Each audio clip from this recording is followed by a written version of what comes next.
महाराष्ट्राचे आराध्य दैवत छत्रपती शिवाजी महाराज,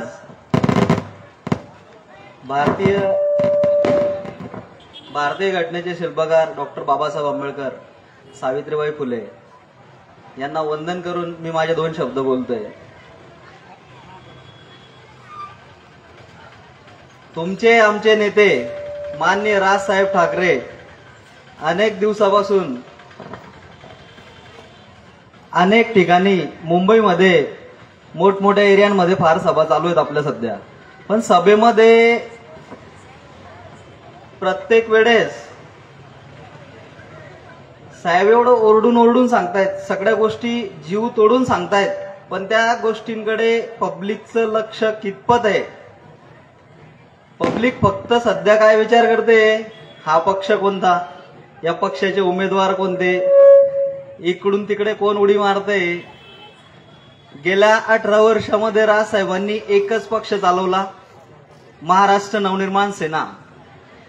आणि त्या पक्षाचे उमेदवार जे कोणी निवडून देण्यासाठी आपल्याला इथे आमंत्रित केलेले आहेत, डॉक्टर अनुजदादा पाटील, किंवा पूर्ण महाराष्ट्रात जेवढ्या काही जागा आपल्यासाठी दिलेल्या आहेत, या सर्व जागांना जास्तीत जास्त संख्येने प्रचंड बहुमतांनी निवडून देण्याचं काम हे आपल्या महाराष्ट्राच्या जनतेला करायचं आहे. त्याच्या आधी आपल्या जळगावच्या जनतेला करायचं आहे. आणि जळगावमधून हरिविठ्ठल हा एरिया आज आपण सभेसाठी का निवडला? कारण हरिविठ्ठलमध्ये आज बाजार आहे. बाजाराच्या दिवशी अनेक लोकांना एक कळलं पाहिजे. काय कळलं पाहिजे? राजसाहेबांचे विचार. आज राजसाहेब सगळ्यांना सांगतायत, सर्व गोष्टी लोकांपर्यंत पोहोचवतायत, पण त्या पद्धतीने ते विचार करतायत का? प्रत्येक जण हा विचार करतोय की मी मतदान कोणाला करायचं, कोणाकडून पैसे येतील, पैसे कोण कोण देईल, जो पैसे देईल त्यालाच मी मतदान करेल. अरे बाबांनो, 5 वर्ष 500,000 रुपयाच्या फुलीसाठी तुम्ही मतदान करून देता आणि 5 वर्ष हे लोक तुम्हाला कधी विचारायला पण येत नाही. अशा लोकांसाठी तुम्ही 200-200, 500-500 रुपयात त्यांच्या मागे फिरतायत.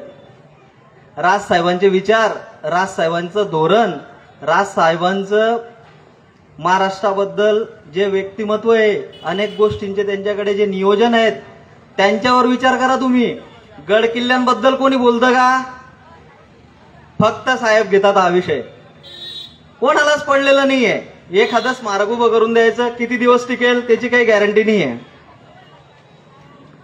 एखादी कोणती गोष्ट करून द्यायची, नावापुरती करून द्यायची, फोटो सेशन करून घ्यायचं, फ्लॅश करून द्यायचं, झालं काम. अनेक लोकांना असं वाटतं किंवा हे जे राजकारणी लोक आहे हे येतात, 2 पैसे देतात, आम्ही मतदान करून द्यायचं, आमचं काम संपलं, 5 वर्ष काही पण हो.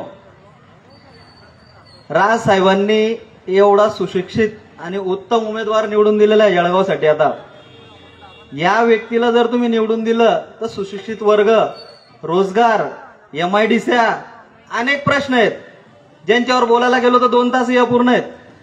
पण या सगळ्या गोष्टी अंमलात आणण्यासाठी आणि प्रत्यक्षात दिसण्यासाठी सगळ्यात महत्वाचा विषय काय आहे? निवडून येणे. तुम्ही लोक ऐकून घेता, घरात जाता झोपून जाता, घरात जाता झोपून जाता.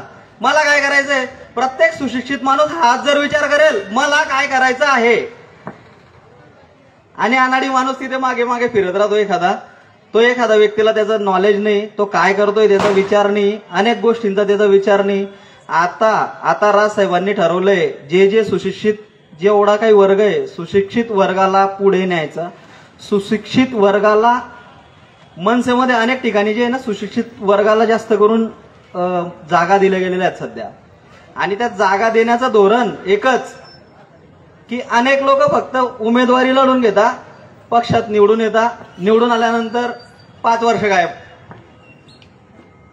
हे काम होऊ नये म्हणून आपले जळगावचे अधिकृत उमेदवार डॉक्टर अनुजदादा पाटील यांना प्रचंड बहुमतांनी निवडून देण्याचं काम आहे आपल्या जळगावच्या जनतेला करून दाखवायचंय. अनेकांना वाटतं हे काय, हा माणूस कोण आहे? हा व्यक्ती ना एक सुशिक्षित, अनेक धोरणं राजसाहेबांचे घेऊन चालणारा माणूस आहे. या व्यक्तीला जर तुम्ही निवडून दिलं ना तर असे अनेक प्रॉब्लेम्स आहेत जळगावमध्ये की त्यांचे पूर्ण सोल्युशनचा आराखडा या व्यक्तीने तयार करून ठेवलेला आहे. ज्यावेळेस हे राजसाहेबांना भेटायला गेले त्यांचे अनेक धोरणं त्यांनी समजून घेतले. एक असेल गड किल्ल्यांचा, दुसरा विषय असेल महिलांच्या सुरक्षतेचा, तिसरा विषय असेल रस्त्यांचा, चौथा विषय असेल बेरोजगारीचा.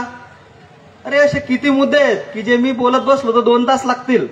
पण या मुद्द्यांना जर सोल्युशन द्यायचंय तर एकच व्यक्ती करू शकतो, माननीय राजसाहेब ठाकरे.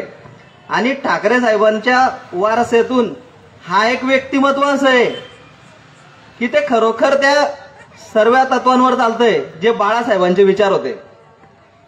या विचारांना, या धोरणाला धरून चाललेला व्यक्ती आणि सुशिक्षित वर्गाला सगळं कळतंय. त्यांच्या मनातही या सगळ्या गोष्टी की राजसाहेबच आले पाहिजे. मग वोटिंग करा ना दादांनो. जर तुम्ही वोटिंग केलं ना, यावेळेस तुमच्या वोटिंगची ताकद जर दाखवून दिली, अनुजदादा जर आले तर येणाऱ्या 5 वर्षात जळगावचं चित्र पाहून घेता तुम्ही. मी जास्त बोलणार नाही, पण राजसाहेबांचे जे धोरण आहेत ना महाराष्ट्राबद्दलचे, हे अप्रतिम आहे. एकदा वाचा, ऑनलाईन गुगललाही सगळे धोरणं अवेलेबल आहे. प्रत्येक भाषणात राजसाहेब ओरडून ओरडून सांगतायत प्रत्येकाला की बाबांनो, इतक्या लोकांना इतक्या वेळेस संधी दिली, एकदा राजसाहेबांना संधी देऊन बघा. एकदा जर राजसाहेबांना संधी दिली ना, या पूर्ण महाराष्ट्राची कायापलट करून टाकतील ते एकटे. विजय असो, विजय असो. डॉक्टर अनुजदादा पाटील यांचं आगमन झालेलं आहे. आपल्या जळगावचे अधिकृत उमेदवार डॉक्टर अनुजदादा पाटील यांचं आगमन झालेलं आहे. सर्वांनी टाळ्या वाजवून त्यांचं स्वागत करायचं आहे.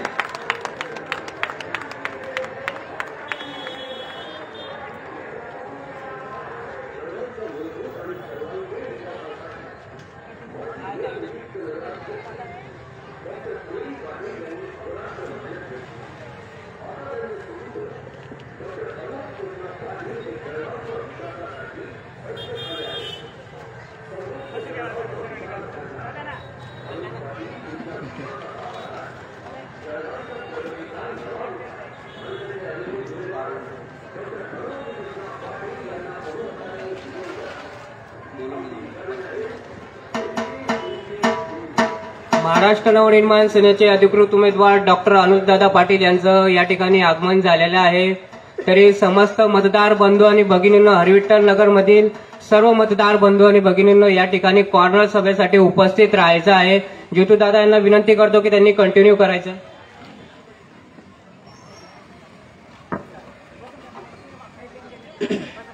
अनेक गोष्टी अशा आहेत की राजसाहेबांनी बऱ्याच वर्ष झाले आपल्या मनामध्ये लपवून ठेवलेल्या होत्या आणि बोलायच्या, करायच्या खूप काही इच्छा असतानाही ते शांत होते. गेल्या 18 वर्षापासून हे व्यक्तिमत्व खूप शांत बसलेलं होतं आणि शांत बसलेलं व्यक्तिमत्व काही सहज नव्हतं. यांच्या मनामध्ये अशा काही गोष्टी दडलेल्या होत्या की त्या करण्यासाठी आता सुरुवात झाली. एवढ्या जागा एकदाच लढवण्याची, एवढ्या जागा एकदा जिंकून आणण्याची, एवढ्या जागांवर एकचदा सगळ्या ठिकाणी उमेदवार देण्याची ही विचारश्रेणी ना फार विचार करून पाठवलेली विचारश्रेणी दादांनी. फक्त एकच करा, तुम्ही जास्त बाकीचे विचार करत बसू नका.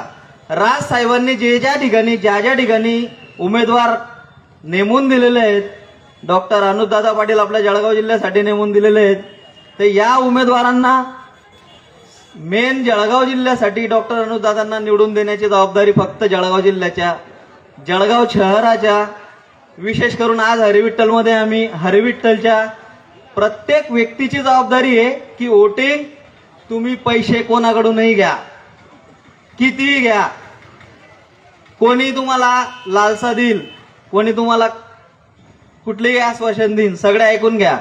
पण राजसाहेबांच्या धोरणासाठी आणि राजसाहेबांच्या विचारांसाठी तुम्ही वोटिंग फक्त अनुजदादांना करा. अनुजदादा हे सुशिक्षित उमेदवार तर आहेतच, यांचे विचार, यांची धोरणं राज साहेबांनी ज्या ज्या पद्धतीने महाराष्ट्राचा आराखडा उभा करून ठेवलेला आहे, राज साहेबांनी ज्या ज्या पद्धतीने महाराष्ट्रासाठी गड किल्ल्यांबद्दल म्हणा किंवा महिलांच्या सुरक्षतेसाठी म्हणा किंवा रस्त्यांबद्दल म्हणा, बेरोजगारीबद्दल म्हणा, असे अनेक मुद्दे आहेत की जे 2-2 तास बोलूनही संपणार नाही. पण या मुद्द्यांना जर खरोखर चालना द्यायची असेल तर एक सुशिक्षित आणि उच्च शिक्षित आणि विचारश्रेणी उत्तम असलेलं व्यक्तिमत्व डॉक्टर अनुजदादा पाटील आपल्या जळगाव जिल्ह्यासाठी, जळगाव शहरासाठी उमेदवार म्हणून दिलेले आहेत. यांना तुम्ही प्रचंड बहुमतांनी निवडून द्यावे हीच माझी इच्छा आहे. आणि राज साहेबांना खूप आनंद होईल जर जळगावमधून हे सीट निवडून येईल तर. कारण राज साहेबांची इच्छा आहे की पूर्णचे पूर्ण उमेदवार जर माझे आले तर महाराष्ट्राची दशा आणि दिशा बदलवण्याचं काम ते नक्कीच करून देतील. अनेकांना अनेक वेळा तुम्ही संध्या दिलेल्या आहेत. एक संधी राज साहेबांना देऊन बघा, राज साहेबांच्या प्रत्येक उमेदवाराला देऊन बघा. नाही कायापालट झाली ना तेव्हा बोला तुम्ही. अनेक लोक लबाड्या बोलून गेले, काहीही मनात येतं त्याप्रमाणे सांगून गेले की आम्ही असं करू तसं करू, येऊ करू ते करू, 2 पैसे देऊन काहीही करून तुम्हाला आमिष देतात. 5 वर्ष गायब होऊन जातात. या व्यक्तीला कुठल्याही गोष्टीची कमी नाहीये. ज्या व्यक्तीला जळगाव जिल्ह्यासाठी उमेदवारी दिलेली आहे हे एकदम उत्तम व्यक्तिमत्व, एसीत बसणारं व्यक्तिमत्व होतं. पण यांची इच्छा आहे तळमळे मनातून की जळगावची दशा आणि दिशा बदलवायची आहे, जळगावचे रस्ते बदलवायचे, जळगावचा रोजगार आणायचा आहे, जळगावच्या अनेक समस्यांवर मात करायची आहे. त्यामुळे अनुजदादांनी विळा उचललेला आहे. याला साथ प्रत्येक व्यक्तीला द्यायची आहे. जळगाव शहरातून प्रत्येक व्यक्तीने राज साहेबांच्या उमेदवाराला मदत करावी.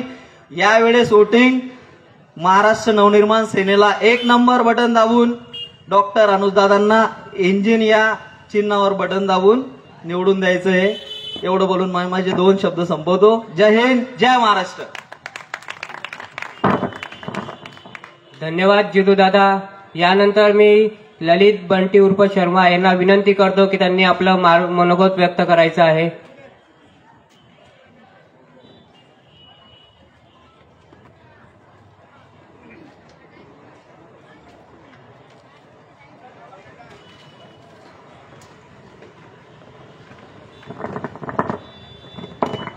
या ठिकाणी महाराष्ट्र नवनिर्माण सेनेचे महानगर अध्यक्ष विनोददादा शिंदे यांनी व्यासपीठावरती यायचंय.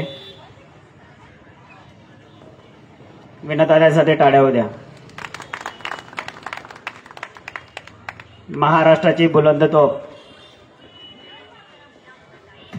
3 वेळेस लोकसभा निवडलेले अपक्ष उमेदवार आणि आता कंटिन्यू महाराष्ट्र नवनिर्माण सेनेचे पदाधिकारी म्हणून पूर्ण जळगावला सांगणारे जळगावकर जागे व्हा हा संदेश प्रत्येक जळगावकरांच्या मनातील संदेश आहे.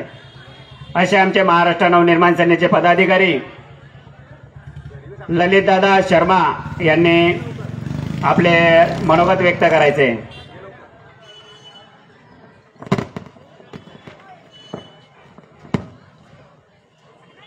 महाराष्ट्राचे आराध्य दैवत छत्रपती शिवाजी महाराजांना वंदन करून सन्माननीय व्यासपीठ आणि सन्माननीय मतदार राजे सर्वांना जय हिंद, जय महाराष्ट्र.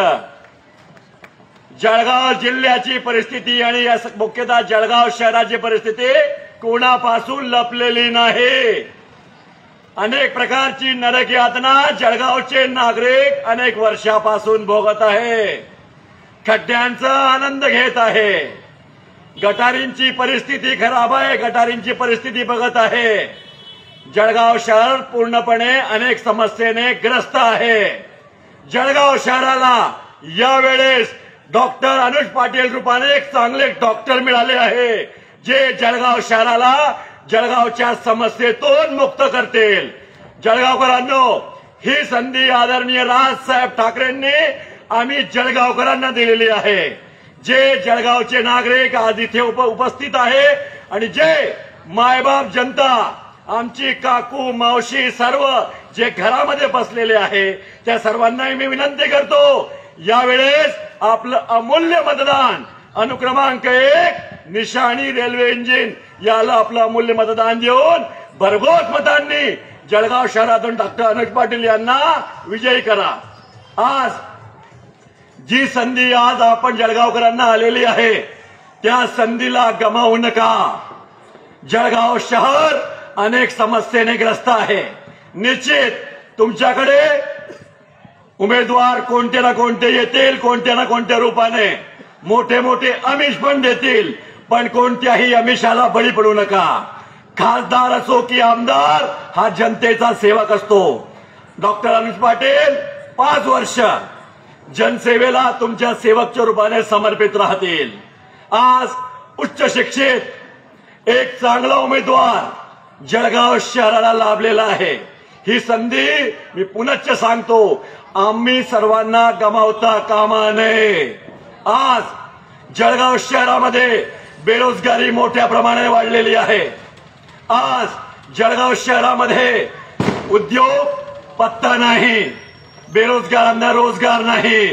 जळगाव शहरामध्ये आरोग्य धोक्यात आहे. जागोजागी घाणीचं साम्राज्य. जे रस्ते झालेले आहे ते चांगल्या क्वालिटीचे उत्तम दर्जाचे नाही.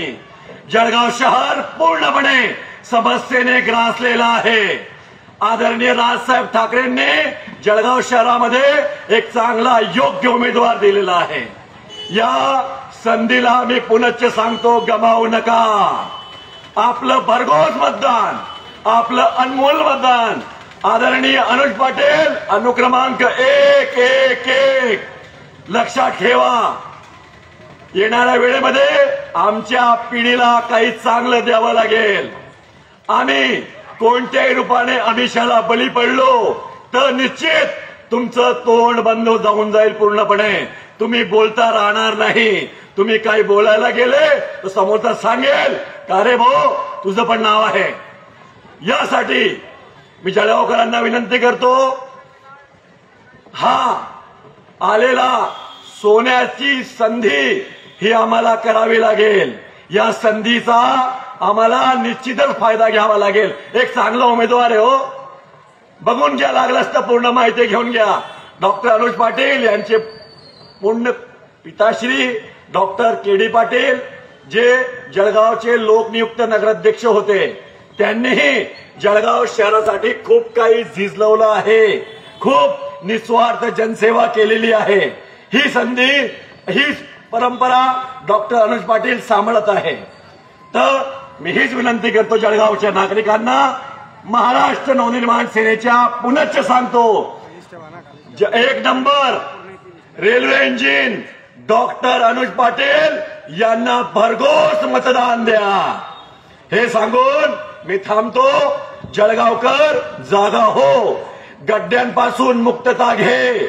जळगावकर जागा हो, दुर्गंधीपासून मुक्त हो. जळगावकर तुमच्या हक्काचा रस्ता, तुमच्या हक्काचे पथदिवे, तुमच्या हक्काची गटार आणि जो तुमचा हक्क आहे तो तुम्हाला देण्यासाठी महाराष्ट्र नवनिर्माण सेना सज्ज आहे.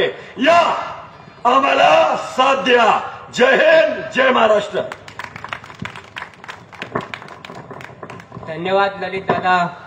आपण प्रत्येक ठिकाणी अनुभवत असतो की एका पुरुषाच्या मागे स्त्री ही मोठी शक्ती असते. नारी शक्ती आपल्या सर्वात महाराष्ट्रात मोठी मानली जाते. याच ठिकाणी आपण पाहत आहोत डॉक्टर साहेबांच्या पत्नी लीना पाटील मॅडम या सुद्धा फॉर्म भरण्यापासून तर आताच्या प्रचारापर्यंत त्यांच्या खांद्याला खांदा लावून काम करत आहे. तरी मी लीना पाटील मॅडम यांना विनंती करतो की त्यांनी आपलं मनोगत या ठिकाणी व्यक्त करायचं आहे.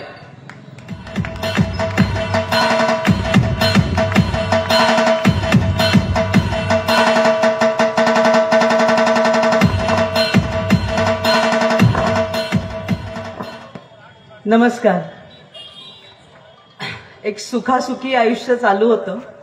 मी डॉक्टर लीना पाटील आयसीयू तज्ज्ञ, डॉक्टर के.डी. पाटील मल्टीस्पेशालिटी हॉस्पिटलची संचालिका आणि डॉक्टर अनुज पाटील यांची धर्मपत्नी.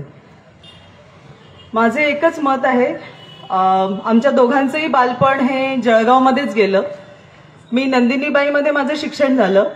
मी एक शेतकऱ्याची मुलगी आहे. आता एक शेतकऱ्याची मुलगी जेव्हा डॉक्टर होते आणि डॉक्टर होऊन लग्न डॉक्टर अनुज साहेबांशी झालं 2004 मध्ये. 2014 मध्ये पर्यंत शिक्षण आणि हे सगळं MBBS आणि त्याच्यानंतरचं PG आणि त्याच्यानंतरचं पोस्ट ग्रॅज्युएशन, तर हे सगळं करत असताना ह्या सगळ्या गोष्टींना 10 ते 12 वर्षाचा काळ लागतो. तर जळगावला जेव्हा आम्ही परत आलो तेव्हा असा विचार केला, मी सेटल व्हायला तयार नव्हते इकडे. म्हटलं मला नाही जायचं जळगावमध्ये, आता तर फारच रस्त्यांची दुर्दशा, माझ्या मुलांना खेळायसाठी बगीचा नाही. बरं, आल्यावर पण बघितलं तर 2च बगीचे, एक भाऊचे उद्यान आणि एक गांधी बगीचा.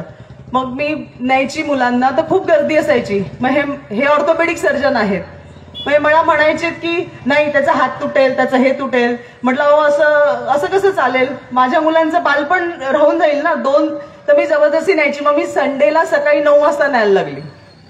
म्हणजे जळगावमध्ये सेटल होण्यासाठी खूप विचार करावा लागायचा की ते साधे 2च बगीचे आहेत, म्हणजे या शहराचं सुशोभीकरण पण नाहीये.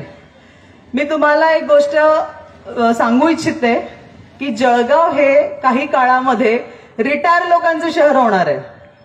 फक्त रिटायर लोक इथं, फक्त पोलीस आणि डॉक्टर येतात. डॉक्टर काय येतात, कारण की अनुज सरांचे ना बॅकएकचे पेशंट खूप आहेत, म्हणजे कंबर दुखते, हे दुखतं, ते दुखतं. ते का दुखतं, कारण खड्डे, बरोबर आहे ना. तर रस्ते हा विषय सोडून रोजगार निर्मिती या विषयाकडे वळूयात. म्हणजे आम्ही दोघं प्रॅक्टिस सुरू करताना किंवा प्रॅक्टिस करत असताना आमच्याकडे पैसे नाही. मग आम्ही सांगतो की नाही मग तुम्ही सिव्हिल हॉस्पिटलमध्ये जा, नाही मग कमी पैशात करा, म्हणजे 300-400 रुपये फी असेल तर कमी पैसे घ्या. मग आम्ही 200 रुपये करतो फी ती, किंवा 100 रुपये, जेवढे असेल बा तेवढं दे. मग आमचा टॅक्स किती भरतो, टॅक्स 10 पट झालेला आहे. इन्कम टॅक्स 30%च्या स्लॅबमध्ये येतो. मग आमच्याकडे 25 लोक कामाला आहेत, मग 25 लोकांचा पगार कोण करणार. मग आम्ही आमची फी नाही कमी करू शकत. तुम्हाला एक गोष्ट कळते का की तुम्हाला असं वाटतं की डॉक्टर लुटारू आहेत, पण सरकारने आम्हाला तेवढं टॅक्स भरायला लावलंय, आम्हाला 25 लोकांचा उदरनिर्वाह करायचा आहे. मग आम्ही रोजगार निर्मिती करतो ना, आम्ही 25 लोकांना जॉब देतो. मग डॉक्टर हा लुटारू नाहीये, कारण की त्या सर्जरीला लागणारा खर्च आमच्याकडचे माणसं विचारा तुम्ही, ते करतात का 5-5 हजारात काम? नाही, ते 15 ते 20 हजार रुपये पगार घेतात आमच्याकडनं. 10 ते 15 हजार रुपये पगार आहे त्यांचा. तो पगार कुठून आणायचा? इलेक्ट्रिसिटीचं बिल एक 25 बेड हॉस्पिटल जवळजवळ 40 ते 50 हजार रुपये दर महिन्याचं भरतं. मग हा टॅक्स पेअरचा पैसा कुठे जातो? सरकारच्या खात्यामध्ये. मग त्यांनी रस्ते तर बनवायला पाहिजे ना. आम्ही जर या शहरामध्ये हे शहर निवडलं आहे सेटल होण्यासाठी, तर मग आम्हाला मूलभूत सुविधा, चांगले रस्ते, चांगली बाग, सुशोभीकरण. अरे नातेवाईक येतात संभाजीनगर वगैरे इकडून किंवा रावेरवरून, एक साधं ठिकाण नाही तुम्हाला न्यायचं. असं काही मेरूळला घेऊन गेली मी माझ्या मावशीला, संभाजीनगरवरून प्रचाराला आली होती. इतकी घाण होती त्या मेरूणच्या रस्त्याला, म्हणजे एक सुशोभीकरणाचं ठिकाण नाही जळगावमध्ये. ह्या सगळ्या गोष्टी करत असताना आमच्याकडे पैसे नाही, रोजगार नाही, मग कमी बिलं घ्या. हे असंच चालत राहणार आहे का? आणि आई वडील जेव्हा माझ्या ICU मध्ये बऱ्याचदा म्हातारेच लोक ऍडमिट होतात, बरोबर आहे, आणि काही मुलं तर हे विष पिऊन का बरं, तर त्याला काम नाही, मग दुसरं काही नाही, मग ही अराजकता चालू राहणार आहे का? ह्या सगळ्या गोष्टींना हे करून अनुज सरांना असं वाटलं, रोज सकाळचा चहा, ब्रेकफास्ट, लंच, आम्ही 15 दिवस झाले भेटलो पण नाही. शेवटी मीच प्रचाराला आले की नाही तुमच्यासोबत थोडा वेळ घालवू शकेल. तर ह्या माणसाला जे वाटलं की नाही आपण ह्या एसीच्या केबिन मध्ये बाहेर निघून काहीतरी करावं, तर माझं सगळ्या महिलांना सगळ्यांना आव्हान आहे की या माणसाने एक पाऊल उचललं आहे, मी त्यांच्या खांद्याला खांदा लावून उभी आहे. तसं तुम्ही 1 नंबरचं बटन दाबून जळगावला 1 नंबरचं शहर करण्याचा निश्चय करावा. थँक्यू. आणि अजून एक गोष्ट सांगायची राहिली आहे, ह्या जळगावकरांवर जेव्हा जेव्हा संकट आलेलं आहे, आमच्या फॅमिलीने, मी असं फॅमिली वैयक्तिक जात नाही, पण आम्ही नेहमी सोशली पुढे चाललेलो आहोत. 2001 ते 2003 माझे सासरे लोकनियुक्त नगराध्यक्ष होते. ते MD मेडिसिन आहे. आता एखादा MD मेडिसिन माणूस वयाच्या 56व्या वर्षी जेव्हा राजकारणात उतरतो तेव्हा तो नगरपालिका ही दवाखान्यासारखीच चालवतो. आजही तुम्ही नगरपालिकेतल्या कुठल्याही कर्मचाऱ्याला विचारा, 1 तारखेला पगार व्हायचा त्यांचा, 1 तारखेला. आणि ते केबिन मध्ये येऊन आम्हाला सांगतात की दादांचा काळ सुवर्ण काळ होता, केडी पाटील सरांचा काळ सुवर्ण काळ होता, आमचा 1 तारखेला पगार व्हायचा. त्यावेळेस गढूळ पाण्याची समस्या होती आणि 10 दिवसांनी पाणी यायचं. डॉक्टर केडी पाटील यांच्या प्रयत्नामुळे फक्त पाण्याची सोय केली त्यांनी, त्या पाण्यावर 20 वर्ष जगतायत तुम्ही. ते गढूळ पाण्या आता डायरियाचे पेशंट पण भरपूर कमी झाले. मधला एक कठीण काळ होता जेव्हा आमची फॅमिली राजकारणात नव्हती, पण अनुज सरांना त्यांच्या वडिलांचा वारसा आहे, त्यांना जळगावकरांवर प्रेम आहे. सेकंड गोष्ट म्हणजे कोरोना काळामध्ये जळगाव कोरोना काळाचं संकट होतं. मी 4 हॉस्पिटल चालवलेले आहेत, गणपती, लोकसेवा, जीटो कोविड सेंटर आणि माझं स्वतःचं कृष्ण हॉस्पिटल होतं.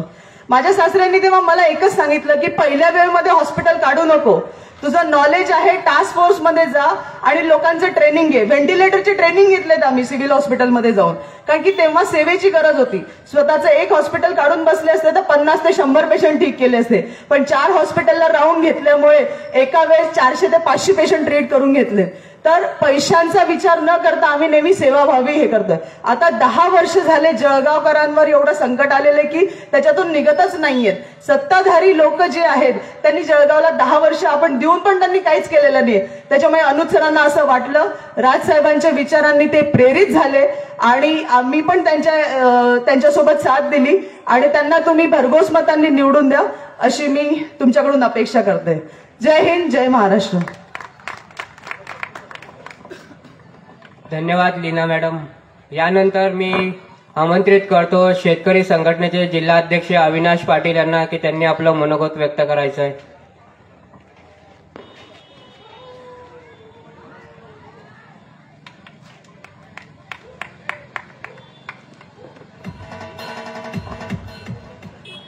सर्वांना आधी जय महाराष्ट्र. आपल्या महाराष्ट्राला संतांची भूमी आणि थोर महापुरुषांची भूमी आहे. त्यांना सगळ्या थोर महापुरुषांना संतांना वंदन करतो. तुमचे आमचे नेते या महाराष्ट्राचे भाग्यविधाते आदरणीय राजसाहेब ठाकरे यांचा एक नम्र सैनिक मी अविनाश भास्कर पाटील. तसं राहणार मूळचा मुंब्रावाचा आहे.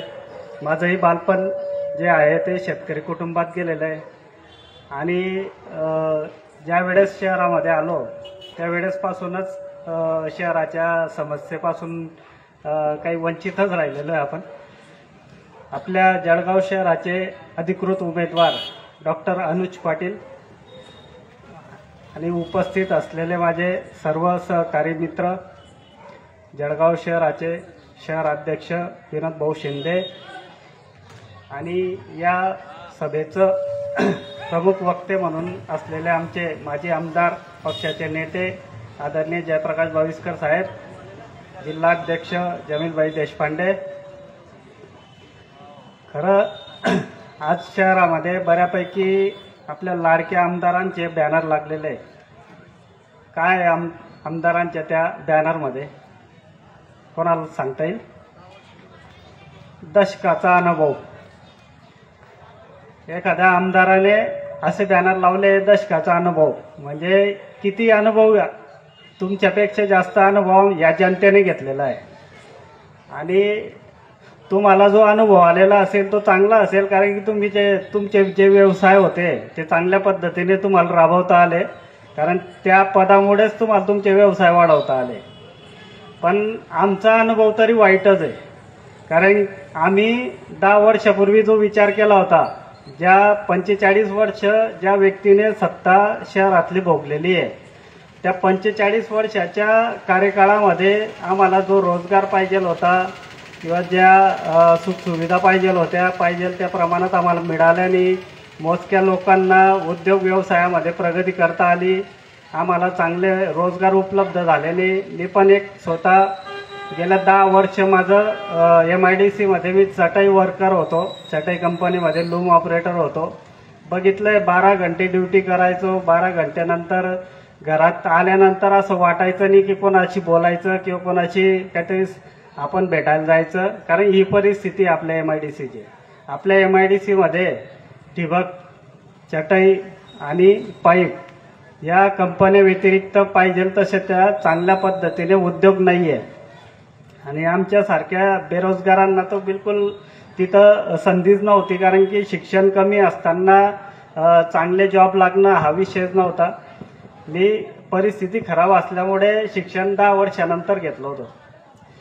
आज मामाच्या बाबतीमध्ये जर का म्हणायचं की त्यांची ओळखच मामा म्हणून आहे, आणि त्यांनी या जळगाव शहराला मामा बनवलेला आहे. मोठे मोठे उद्योग आणू, 45 वर्षाचा जो वंचित राहिलेला, मूलभूत सुविधांपासून वंचित राहिलेला जो काही नागरिक असतील त्यांना आम्ही चांगल्या सुखसुविधा देऊ. पण या 10 वर्षामध्ये कुठलेही नवीन उद्योग आलेले शहरामध्ये, या 10 वर्षामध्ये मूलभूत सुविधा कुठल्याही आपल्याला मिळालेल्या नाही आहे. या 10 वर्षामध्ये पाहिजे त्या प्रमाणामध्ये फक्त यांनी कीर्ती वाढवलेली आहे, पण आपल्या मूलभूत सुविधांपासून आपणच वंचित राहिलेलो आहे. हरिविठ्ठल हा भाग शेतकऱ्यांशी पण निगडीत आहे. एखाद्या आमदाराने जर का विचार केला आणि तो काय करू शकतो हे मी धुळ्याच्या माजी आमदाराकडनं बघितलेलं आहे. त्यांच्या समोर राहून सण त्यांच्यासोबत बघितलेलं आहे की त्यांनी त्यांची भूमिका आग्रही होती.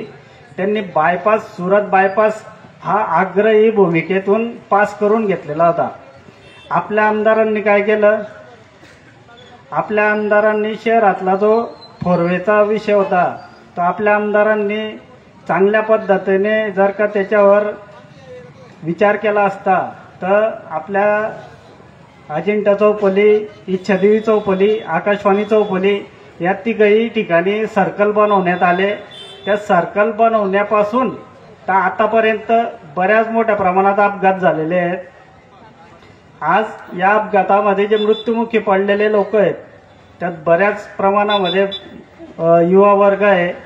आणि आपण जे आपल्या शहराचं भवितव्य आहे आपण या लोकांपासून हिरावून घेतलेलं आहे की त्यांच्या संकल्पना असतील किंवा त्यांच्या खूप काही आशा असतील, परिवाराच्या अपेक्षा असतील, पण त्यांना पाहिजे त्या प्रमाणामध्ये संधी मिळाली नाही म्हणून त्या तरुणांना आपला जीव गमवावा लागला.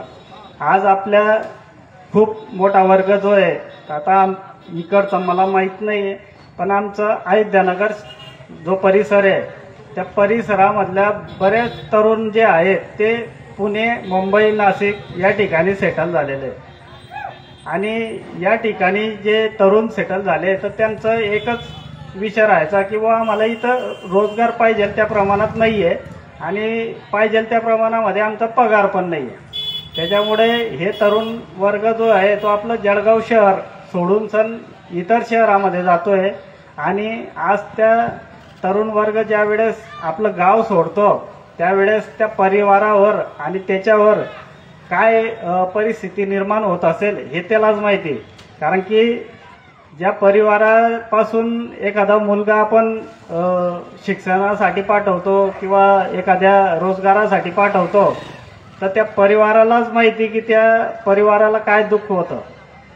कारण आजच्या तारखेमध्ये खूप मोठ्या प्रमाणामध्ये आपल्या जळगाव जिल्ह्याचे तरुण वर्ग जो आहे तो शहरांमध्ये कामासाठी गेलेला आहे. आपल्या शहरामध्ये ज्या काही मूलभूत सुविधा आहेत आज जर म्हटलं तर आपले आमदारच एक वेळेस गड्ड्यात पडले, एक वेळेस ते काय पायरीनवून पडले, एक वेळेस काहीतरी मिरवणुकीत पडले. आमच्या महापौर मॅडम त्या पण आमच्या गड्ड्यात पडल्या. म्हणजे हेच जर का गड्ड्यात पडत असतील तर यांना कशाला निवडून द्यायचं? आपणच विचार करायला पाहिजे की बा एखाद्या व्यक्तीला जर का स्वतःच गड्ड्यात पडत असेल तो आमदार तर त्या आमदाराला त्याची तर चीड यायला पाहिजे. 2014ला जाहिरात होती, लोकमत पेपरला खूप मोठी जाहिरात होती की या खड्ड्यांची चीड येत नाही का? हो, खरंच आम्हाला खड्ड्यांची चीड येते, त्यामुळेच आम्ही तुम्हाला 2014ला निवडून दिलं होतं. पण आता खरंच आम्हाला खड्ड्यांची चीड येते म्हणून आता परत तुम्हाला 2024 मध्ये आम्ही पाडून पण टाकणार आहे. कारण 2014चा काळ आणि आज 2024चा काळ खूप वेगळा आहे. तुम्ही आम्हाला किती आमिष दिले, किती भूलतापा दिलेला आहे त्याला आता बळी पडणार नाहीये. आणि आता आमचा निर्णय पक्का झालेला आहे, मनसेचा आमदार निश्चित झालेला आहे आणि शहरातून आमचा मनसेचा पहिला आमदार असेल अनुजदादा पाटील. यांना एक वेळेस संधी द्या आणि तुमच्या सेवेची चांगल्या सेवा घडवून आणण्याची त्यांच्यामध्ये ताकद आहे. तुमच्या आरोग्याच्या समस्या, मूलभूत समस्या चांगल्या प्रकारे ते सोडवू शकता, कारण पेशाने ते डॉक्टरच आहेत. त्यातल्या त्यात एक उदाहरण सांगतो तुम्हाला. आमचे राजू भाऊ, त्यांचा व्यवसाय बऱ्याच जणांना माहिती असेल. की फर्निचरचा व्यवसाय आहे. तर एखादा व्यक्ती म्हणजे राजूभाऊच्या व्यवसायामध्ये जर का विचार केला तर एखाद्या व्यक्तीला जर का आपण काम दिलं, म्हणजे राजूभाऊंना जर का फर्निचरचं काम दिलं असेल आपण, आणि ते फर्निचरचं काम जर का राजूभाऊंनी व्यवस्थित नाही केलं तर दुसऱ्यांदा राजूभाऊंना काम मिळेल का? नाही मिळणार. म्हणजे ज्या व्यक्तीने जर का एक वेळेस काम त्या व्यक्तीला दिलं आणि ते जर का काम व्यवस्थित त्या व्यक्तीने नाही केलं तर आपण त्यांना पुन्हा घडी ती संधी देत नाही. आणि आपल्या मामांनी दशकाचा जो अनुभव घेतलेला आहे, त्यांनी या 10 वर्षात कुठलाच विकास केलेला नाही आहे. त्याच्यामुळे आता मामांनी आपल्याला मामा तर बनवलंय, पण यंदा आपण त्यांना मामा बनवू आणि त्यांना पाळल्याशिवाय आपण राहणार नाही. एवढं बोलून माझे 2 शब्द संपवतो. जय हिंद, जय महाराष्ट्र. धन्यवाद अविनाश दादा. यानंतर मी महानगर संघटक कृष्णाभाऊ मेंगडे यांना विनंती करतो की त्यांनी आपलं मनोगत व्यक्त करायचं आहे.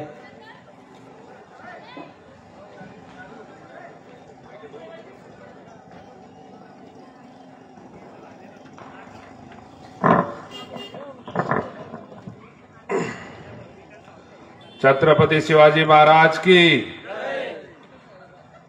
आवाज थोडासा वाढवा, कारण आपण संतांच्या नगरीत बसलोय. हरी विठ्ठल ह्या एरियाचं नाव आहे. हरी बिन विठ्ठल बी इकडे. छत्रपती शिवाजी महाराज की. बस. जय श्रीराम.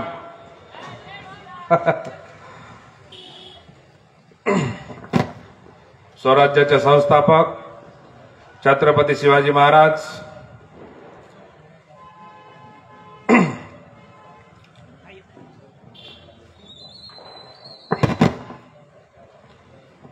डॉक्टर बाबासाहेब आंबेडकर, श्री शिक्षणकर्त्या सावित्रीबाई फुले यांना वंदन करून सन्माननीय व्यासपीठावर उपस्थित महाराष्ट्र नवनिर्माण सेनेचे अधिकृत उमेदवार अनुज कृष्णा पाटील,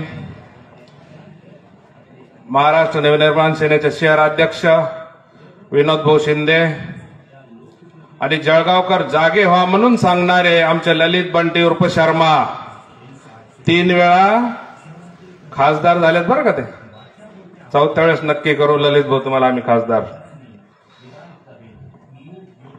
बोलण्यासारखं भरपूर आहे, कारण आपण संतांच्या नगरीत बसलोय. आता अविनाश भाऊने सांगितलाच मामाचा किस्सा. तर मामाचा किस्से अजून वेगवेगळे बी हे तुम्ही सांगितले, थोडक्यात सांगितले, खूप मोठे मोठे. पण तेवढे किस्से जर ह्या मैदानात काढले तर उद्या गुन्हे दाखल व्हायला कमी होणार नाहीत. त्याच्यामुळे थोडीशी शांतताच ठेवू.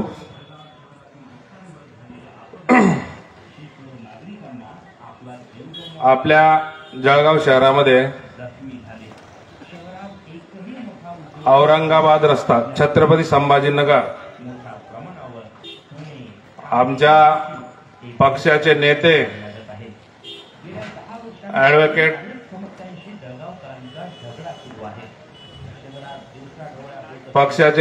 ऍडव्होकेट जयप्रकाश बाविस्कर साहेबांचं आगमन झालंय. टाळ्या वाजवून स्वागत करा.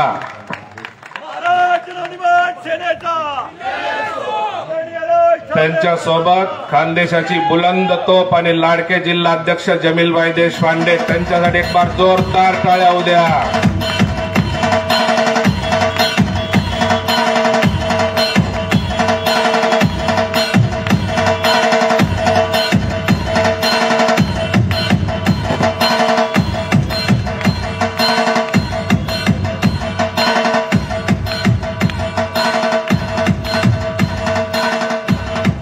त्यांच्यासोबत आमचे दुसरे शहर अध्यक्ष किरण भाऊ तळेले उपस्थित झालेत. त्यांच्यासाठी एकदा जोरदार टाळ्या होत्या.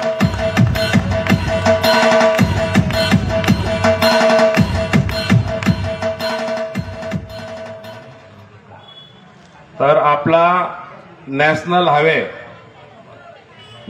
हायवेवरती वारंवार अपघात होतात हे सगळ्या दुनियाला माहिती आहे. गतिरोधक टाका म्हणून किती वेळा निवेदनं दिली, अजूनही ते लागत नाहीत. याच्यावर लोकप्रतिनिधीचं नियंत्रण असावा का नाही हे आता जळगावच्या जनतेने दाखवून दिलं पाहिजे.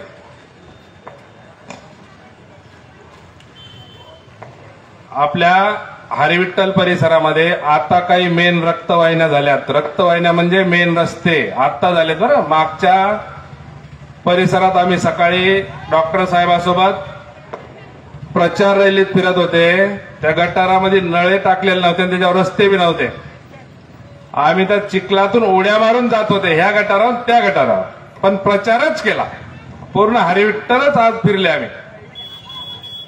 काहींनी सांगितलं, मला वाटतं 123 124 गट नंबर आहे तो.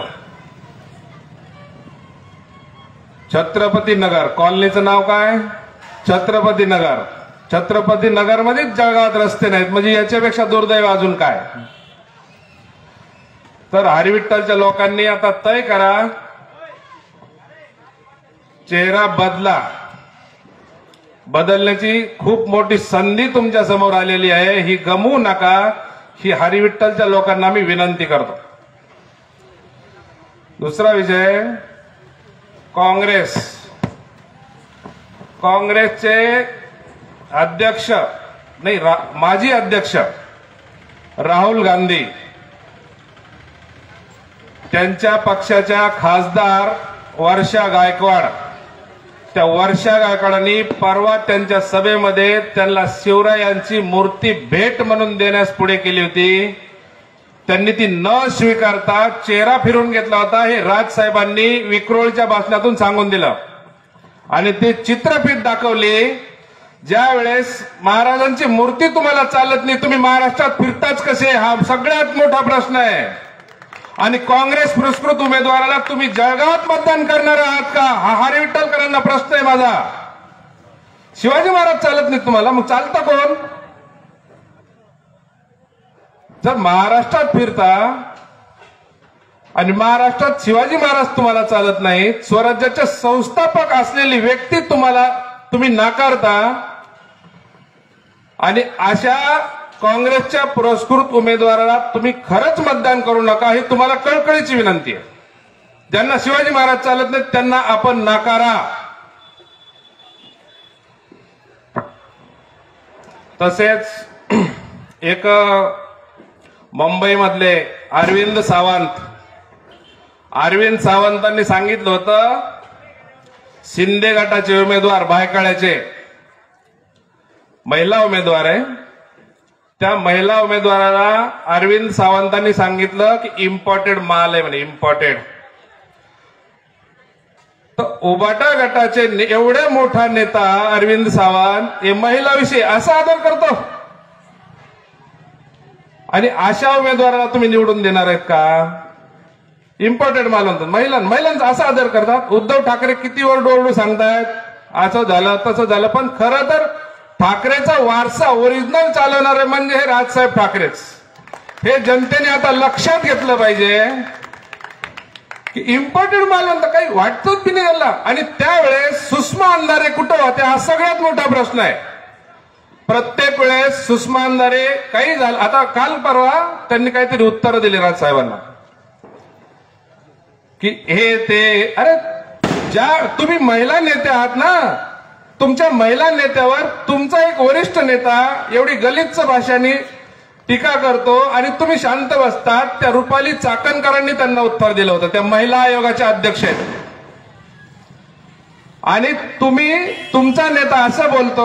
जर कुणी महाराष्ट्र नवनिर्माण सेनेचा नेता किंवा दुसऱ्या पक्षाचा बीजेपीचा नेता जर असं बोलला असता तर सुषमाताई प्रत्येक स्टेजवर तुम्ही स्टँड लावलं उभा राहता आणि बोलले असते की हा तसा आणि तो तसा. मग तुमच्या भाऊला का नाही बोलले? तुम्ही त्यांच्याही लाडक्या बहीण होतात ना, तेव्हा नाही आठवलं तुम्हाला की महिलांविषयी आपले नेते बोलतायत, त्यांना थोडंसं दाबू? काही नाही. राजसाहेबांनी काही बोललं की त्या सुषमाताईला एनर्जी येते, फुल एनर्जी येते बोलायला. अरे राजसाहेबांवर बोलण्याच्या आधी तुमची उंची मोजा किती आहे. बीड जिल्ह्यातून तर एक अजबच माहिती पडली. बीड जिल्ह्यामध्ये अंबाजोगाईचा उमेदवार नौजवान तरुणांना एक त्यांनी आश्वासन दिलंय मला निवडून द्या म्हणे, मी तुमचे लग्न लावून देतो. हसण्यासारखी गंमत आहे. अरे निवडणूक आहे ना, हे लग्न लावायचा सोहळा नाहीये.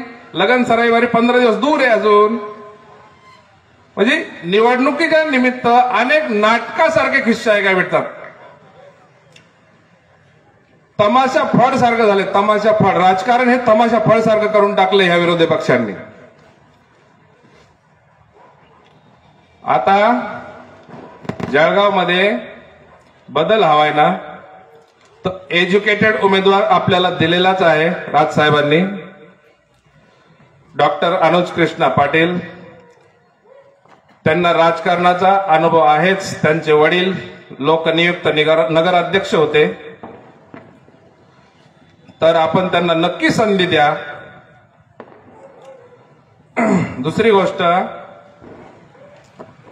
आणि जे विरोधक आहेत ना, विरोधक, त्यांना तुम्ही नक्की तोंडावर पाडा. आम्ही आमच्या शेतकरी सेनेच्या जिल्हाध्यक्षांनी सांगितलं की मामांनी आम्हाला मामा बनवले, आणि खरंच बनवले. आता आपण त्यांना कायमचे मामा बनवू. रस्ते तर झालेच नाहीत, गल्लेबोळात नाही, कुठेच नाही, असंच आहे. तसंच हरिविठ्ठलच्या लोकांना मी सांगू इच्छितो की तुमच्याकडे प्रस्थापित पैशाचे नोटा बंडल आता घेऊन येतील. सगळ्यांचे घ्या, कारण ते आपलेच आहेत. आपणच टॅक्स भरतो, ते आपलेच पैसे आहेत. नक्की घ्या आणि योग्य बटन दाबा. मटन कुणाचं बी खा, काही हरकत नाही, पण बटन योग्य दाबा. येत्या 20 तारखेला रेल्वे इंजिनचं बटन दाबून आमचे मनसेचे अधिकृत उमेदवार अनुज पाटलांना भरघोस मताने विजयी करा. एवढंच बोलून थांबतो. जय हिंद, जय महाराष्ट्र.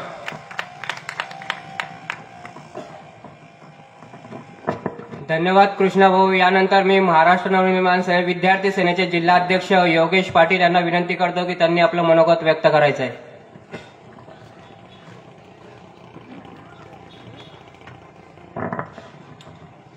महाराष्ट्राचे आराध्य दैवत छत्रपती शिवाजी महाराज, भारताचे घटनेचे शिल्पकार डॉक्टर बाबासाहेब आंबेडकर, महाराष्ट्राचे भावी मुख्यमंत्री सन्माननीय राजसाहेब ठाकरे, व्यासपीठावरील आमचे पक्षाचे माजी आमदार ॲडव्होकेट जयप्रकाश बाविस्कर साहेब, जिल्हाध्यक्ष जमीलभाई देशपांडे, महानगराध्यक्ष विनोदभाऊ शिंदे, महानगराध्यक्ष किरणभाऊ तळेले व सर्व पदाधिकारी, सर्वांची नावं घ्यायला टाईम नाही, त्यामुळे प्रमुख पाहुणे आलेले आहे व समोर बसलेले माझे सर्व मित्र व बंधू व भगिनींनो, जळगावचा विकास झालेला आहे का? तरी जळगाव शहरातील नागरिक त्याच व्यक्तीला कस काय 10-10 वर्ष निवडून देत आहे, हा मला प्रश्न आहे. मागच्या पंचवार्षिकला मामानी पॉम्पलेट काढलं होतं, खड्ड्यांची चीड येते का? हो मामा, आम्हाला खरंच खड्ड्यांची चीड येते, पण तो राग आता आम्ही व्यक्त करू. मामा खड्ड्यात पडले तेव्हाही मामांना खड्ड्यांची आठवण आली नाही. आता मामांनी आता वचननाम्यात सांगितलंय दशकांचा अनुभव. मामा, तुम्ही फक्त दशकांचा अनुभव म्हणजे तुम्हाला फक्त खड्ड्यांचा अनुभव आलेला आहे, दशकांचा अनुभव काहीच आलेला नाही. आमच्या MIDC सारख्या कंपनीमध्ये रोजगार नाही, कुठल्याच कंपन्या आणल्या नाही. 10 वर्षात कुठली कंपनी आणली मामानी? एकही कंपनी आणली नाही. आणि मामा सांगताय दशकांचा अनुभव.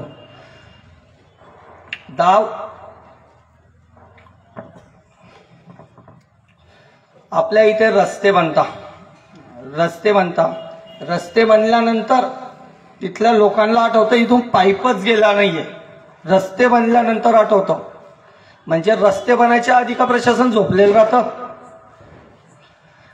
त्यानंतर परत त्याच्यावर टेंडर काढता, परत त्याच्यावर खर्च करता, परत ते खड्डे बुजवा, याच्यातच घालवली मामानी 10 वर्ष. अनुज दादा, तुमच्यासाठी एक शेर म्हणतो. आकाशातले तारे कोणी आम्हाला मोजून दाखवा, समुद्राचे पाणी कोणी आम्हाला तोलून दाखवा. जळगावची जनता सांगते आता अनुज दादा सारखाच आमदार हवा. माझे 2 शब्द संपवतो. जय हिंद, जय महाराष्ट्र. धन्यवाद योगेश भाऊ. यानंतर महानगर अध्यक्ष किरण भाऊ तळे यांना विनंती करतो की त्यांनी आपलं मनोगत व्यक्त करायचं आहे.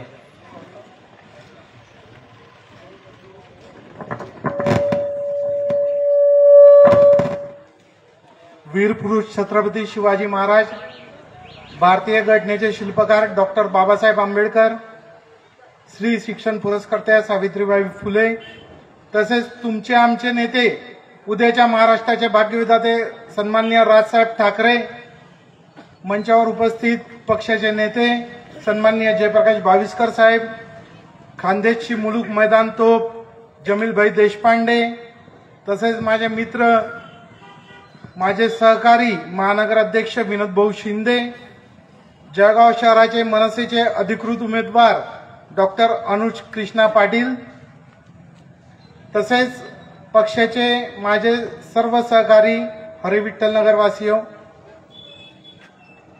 जळगाव शहरात राजू मामांनी आजपर्यंत काय काम केलं मला हेच समजत नाही. राजू मामा जळगाव शहरातल्या 11 आमदारांपैकी 1 नंबर मामांचा पुढून लागत नाही तर शेवटून 1 नंबर लागतो.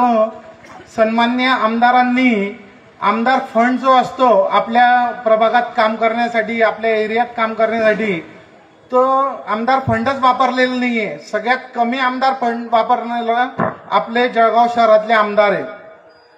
त्यांनी त्यात 1 नंबर मिळवला आहे. सर्वात पहिले जळगाव शहरात औद्योगिक वसाहत नाहीये. मी या ठिकाणी सांगू इच्छितो, आपण जळगाव शहरात उच्च शिक्षित आमदार सन्माननीय राजसाहेबांनी आपल्याला दिलेले आहे. अनुज पाटील सरांच्या माध्यमातून जळगावचा औद्योगिक विकास हा 100% होणार मित्रांनो, याची खात्री मी तुम्हाला या ठिकाणी देतो.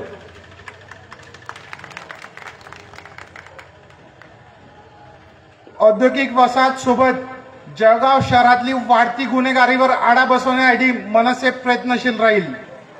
त्यानंतर जळगाव शहरातला रोजगाराचा प्रश्न आहे, हा आपल्या मनसेच्या आमदारच्या माध्यमातून आपण 100% सोडवण्याचा प्रयत्न करू. या ठिकाणी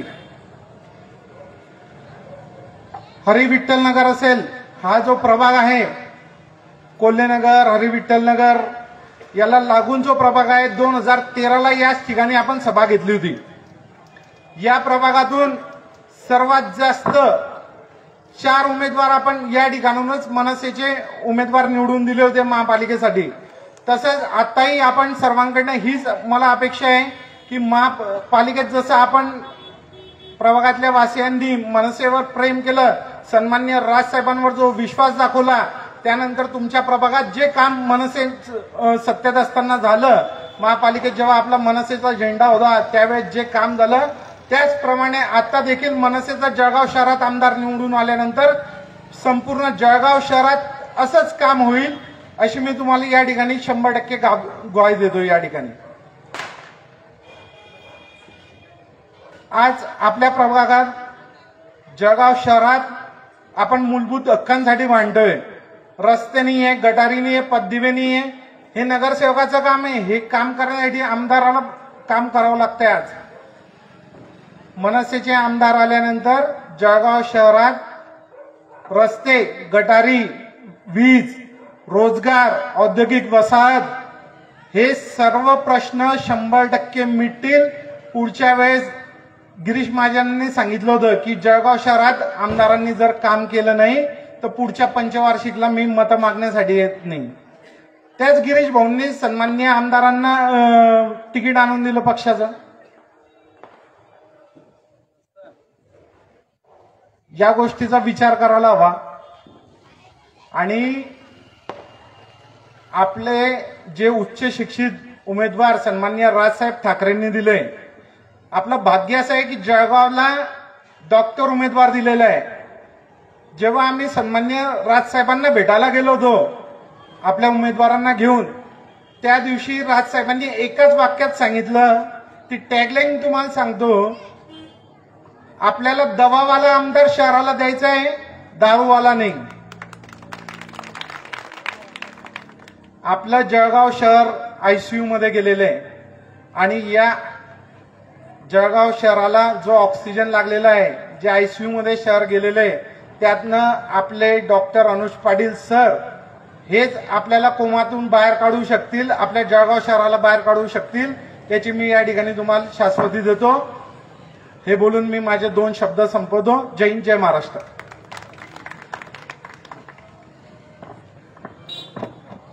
धन्यवाद किरण भाऊ. यानंतर जनहित कक्षाचे जिल्हा संघटक राजेंद्र निकम सरांना विनंती करतो की त्यांनी आपले मनोगत व्यक्त करायचे आहे.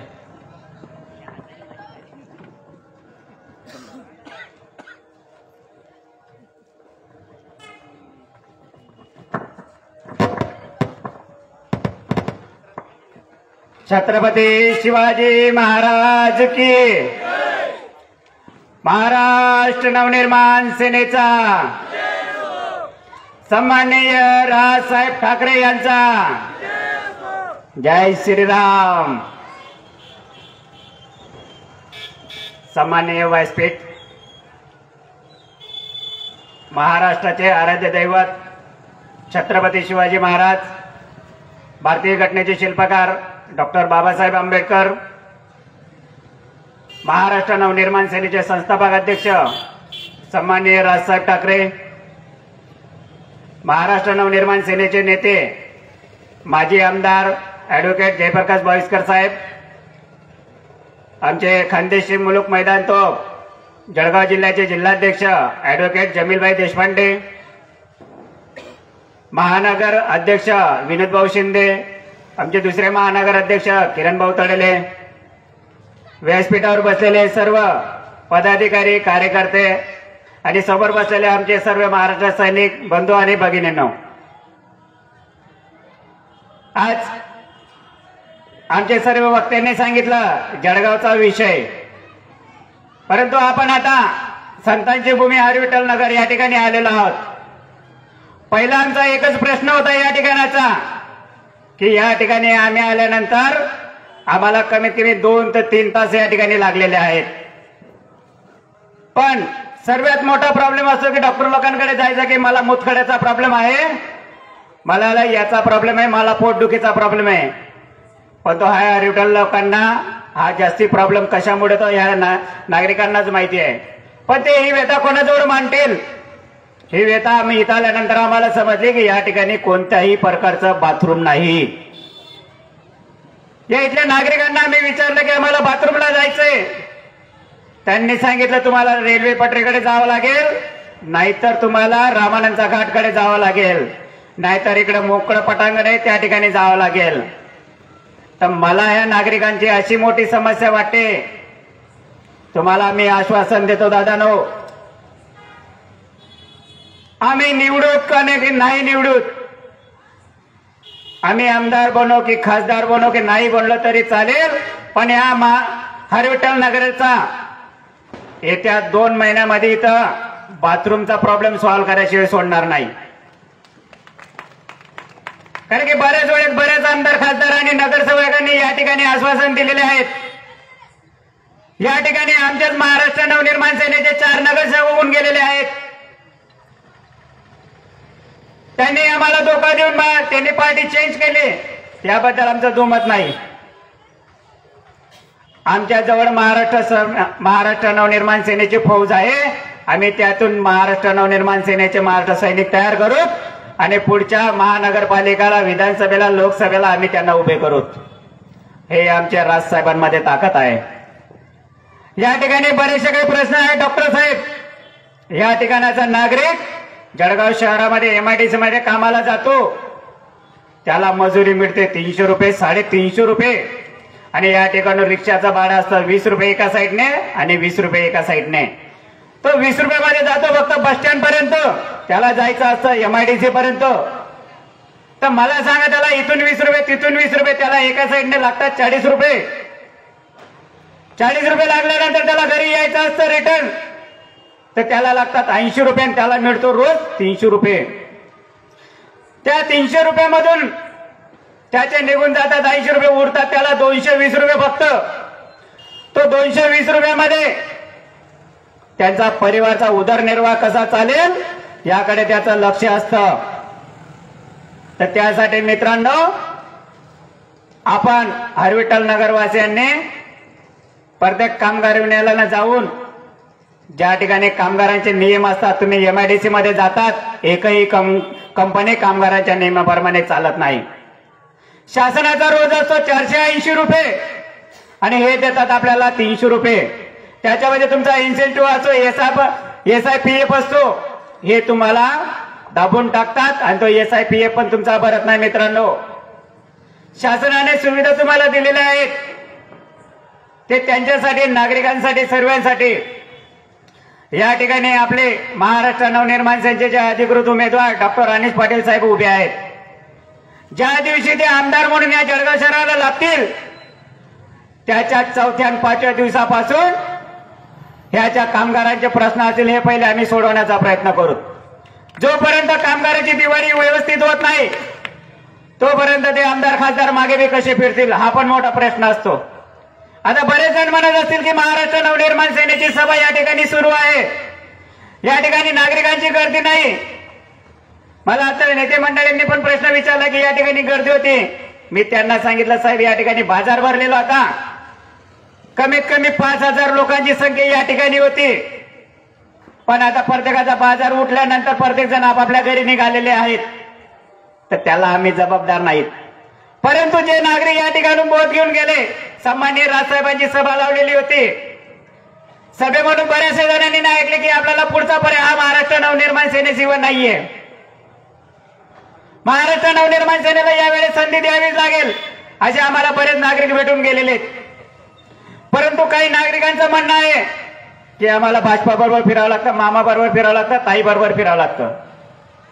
ताईंचा प्रचार चालू होता, त्यांना बसायला जागा नव्हती. त्या ठिकाणी कमीत कमी 50-60 महिला आल्या आणि त्यांना मी खुर्चीवर सांगितले, ताई इथं बसा, ही पण महाराष्ट्र नवनिर्माण सेनेची सभा आहे, तुम्ही ताईंचा प्रचार करायला आलाय, पण प्रचार झाल्यानंतर महाराष्ट्र नवनिर्माण सेना ज्या दिवशी मतदान असेल तुम्ही आम्हाला मतदान करा. दादा नक्की आम्ही आपल्यालाच मतदान करू. या ठिकाणून नेते साहेब, या ठिकाणून ताई गेल्यात, त्यांना ताईंना सांगितलं आम्ही, ताई 1 नंबर बटन दादा, ताईंनी बी हो सांगितलं आम्ही 1 नंबर बटन दाबून. नंतर ताईने 2 हात उचलून 2 बोट पुढे करून दिले. सांगायचं तात्पर्य एवढेच की महाराष्ट्र नवनिर्माण सेनेचे उमेदवार या ठिकाणी उभे आहेत. आम्ही प्रत्येक ठिकाणी कॉर्नर सभा घेता, ही सभा नाहीये, ही कॉर्नर सभा म्हटलेली जाते. याला मोठी सभा सन्माननीय राजसाहेबांची असेल त्या ठिकाणी सर्व जळगावकरांना आमंत्रण दिलं जाईल. आम्ही हे कॉर्नर सभा या ठिकाणी अशी घेतो की आम्ही प्रत्येक वार्डामध्ये होतो, प्रत्येक ठिकाणी फिरत असतो, कारण की प्रत्येकाच्या घरी जाणं शक्य नाही. सुट्यांचे दिवस चालू आहेत, सुट्यांचे दिवस असले म्हणजे प्रत्येक जण फिरायला गेलेले, त्यांना त्यांच्या घरी कोणी नसतं, आम्ही पॉम्पलेट टाकून त्यांना दुरूनच नमस्कार करून आम्ही निघून जातोय.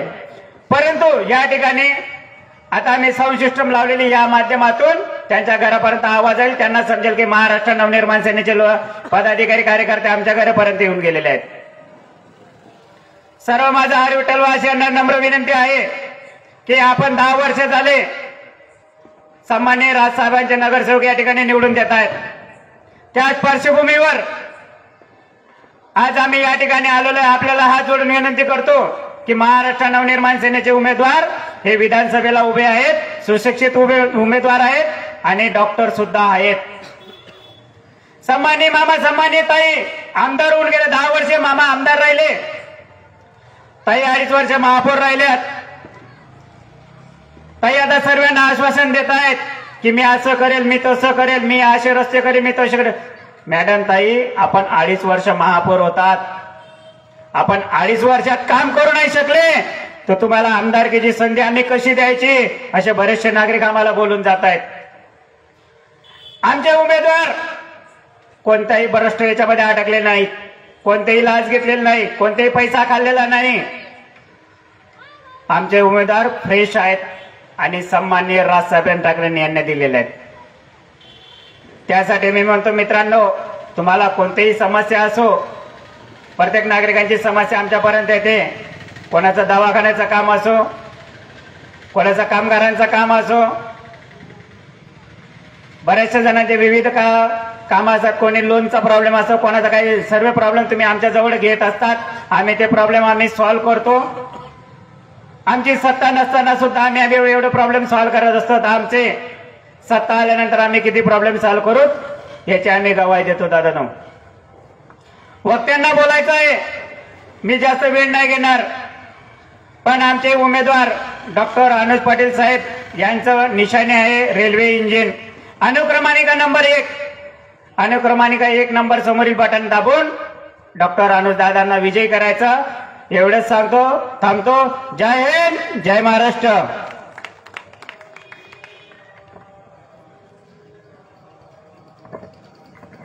धन्यवाद निकम साहेब. यानंतर मी महाराष्ट्र नवनिर्माण सेनेचे अधिकृत उमेदवार डॉक्टर अनुज पाटील सरांना विनंती करतो की त्यांनी आपलं मनोगत व्यक्त करायचं आहे.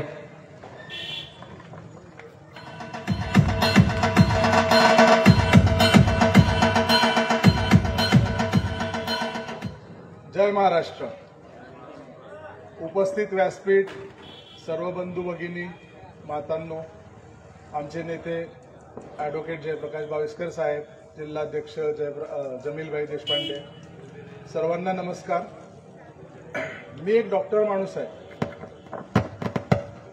बऱ्याच जणांनी म्हटलं की अरे तू तुझं हॉस्पिटल, तुझा रेग्युलर सगळा जो बिझनेस चालू आहे, व्यवस्थित घरामध्ये दवाखान्यामध्ये बसून सगळं सुखासुखी चालू आहे, ते सोडून कशाला राजकारणामध्ये येतोय, काय मिळणार या राजकारणामधून.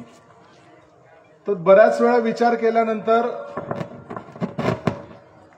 असा विचार केला की सगळेच जण जर असं म्हणतील की अरे आपल्याला कशाला या चिखलामध्ये उतरायचंय, तर ही घाण साफ कोण करणार.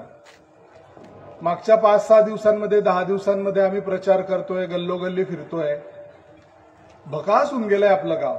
आज तुमचा हरिविठ्ठलचा भाग, इकडे खालचा मागचा बराच भाग आम्ही फिरलो.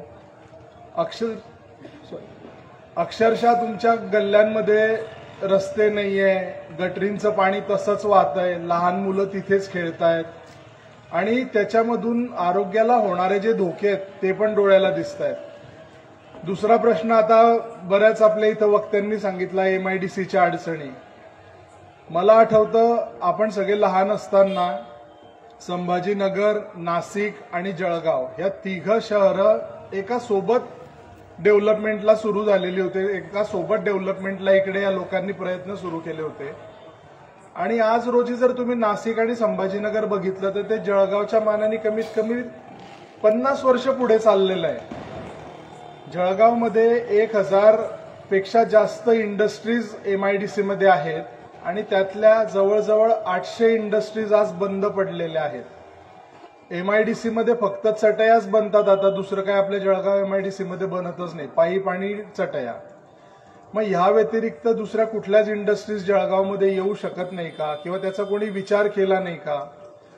आम्हाला आठवतं लहानपणी मारुती इंडिया, बजाज ह्या दोघं कंपनी आणि तिसरी सगळ्यात मोठी कंपनी म्हणजे महिंद्रा, या तिघं कंपनी जळगावमध्ये जागा बघून गेल्या. त्यांनी जळगावमधल्या जागा फायनलाइज केल्या आणि काही महिन्यामध्ये या तिघं इंडस्ट्री जळगावमधून निघून गेल्या. मारुती इंडिया पुण्याला चालली गेली, बजाज संभाजीनगरला गेली आणि महिंद्रा नाशिकला गेली. आज या तिघं इंडस्ट्रीज जर जळगावमध्ये असत्या तर जळगावमध्ये कमीत कमी 2 ते 5 लाख नवीन जॉब तयार झाले असते, छोट्या छोट्या इंडस्ट्रीज तयार झाल्या असतात. कारण एका मोठ्या इंडस्ट्रीला चालण्यासाठी खूप छोट्या इंडस्ट्रीजचं काम असतं आणि जेवढ्या छोट्या छोट्या म्हणजे लघु उद्योग जे असतात तर त्याच्यामध्ये काम करणारे तेवढे वर्कर्स पण लागत असतात आणि इनडायरेक्टली किंवा डायरेक्टली म्हटलं तर त्याचा सगळा प्रभाव जो आहे तो आपल्या दररोजच्या इकॉनॉमीवरती पडत असतो. आता जसं लोकांनी वेजेस बद्दल बोललं की आपल्याला 450 रुपये 480 रुपये वेज म्हणजे दिवसाला मिळणारं वेतन हे MIDCनी दिलं पाहिजे. देतही असतील किंवा देतही नसतील आणि ते देत असताना मॅक्झिमम पैसे जे आहेत हे तुम्हाला कॅश स्वरूपामध्ये किंवा दर महिन्याला हातामध्ये रोख रकमेने दिले जातात की जे तुम्हाला बँकेमध्ये दिले गेले पाहिजे. कंपन्या बँकेमधून ह्यासाठी देत नाही कारण ते जर बँकेतून दिल्या तर त्यांना त्याचे टॅक्सेशन लागतात, त्या टॅक्सवरती कंपनीचा बराच मग फायदा तिच्यामध्ये निघून जातो. आता तुम्हाला वर्कर्स लोकांना जेव्हा हे पैसे बँकेतून मिळत नाही तर त्याच्यामुळे तुमचा इन्कम टॅक्स स्ट्रॉंग होत नाही आणि त्यामुळे तुम्हाला कुठल्याही राष्ट्रीयकृत बँका ज्या आहेत त्या कर्ज देत नाही. हाऊसिंग लोन असेल, गाड्यांचं कर्ज असेल जे आपल्याला लागत असतं ते अगदी 8 आणि 9% मिळत असतं आणि बँकांमधून तुमचे पगार होत नसल्यामुळे तुम्हाला हे सगळे जे कर्ज आहेत हे तुम्हाला प्रायव्हेट बँकांमधून जे 14%, 15%, 20% घ्यावे लागतात. काही वर्ष हप्ते भरतात आपले लोक, पोटं कापतात, हप्ते भरतात. एक कंडिशन अशी येते की हप्ते भरता येत नाही आणि मग शेवटी तो पर्याय निवडतो आत्महत्येचा किंवा तुमच्या बाजूला असलेल्या रेल्वे लाईनचा. मग या सर्व गोष्टी कशा थांबतील? या थांबण्यासाठी काहीतरी तर आखलं पाहिजे, काहीतरी केलं पाहिजे. प्रत्येक सेक्टरमध्ये बघा, प्रत्येक सेक्टरमध्ये प्रॉब्लेम आहे. MIDC असेल तर त्याच्यामध्ये रोजगाराचा प्रश्न आहे, उद्योगधंद्यांचा प्रश्न आहे. चालू उद्योग बंद पडतायत, बंद उद्योग कोणी चालू करायचा प्रयत्न करत नाहीये. रस्ते असतील, गटारी असतील, मूलभूत गरजा असतील, आरोग्य सेवा असेल. आरोग्य सेवांमध्ये जर बघितलं, आपल्यापैकी कुठल्याही घरांमध्ये आरोग्य सेवेसाठी एक ठराविक रक्कम कधीही रिझर्व्ह केलेली नसते. जेव्हा काही शरीरावरती किंवा परिवारावर संकट येतं त्यावेळेसच आपण विचार करतो, अरे आता एवढा लागणारा पैसा कुठून आणायचा. मग कोणी घरामधलं काही विकतं, कोणी गहाण ठेवतं आणि त्या पेशंटचा इलाज केला जातो. त्यासाठी महात्मा फुले योजना सुरू केलेली आहे. ESIS तर्फे त्यांचे हॉस्पिटल्स चालू आहेत.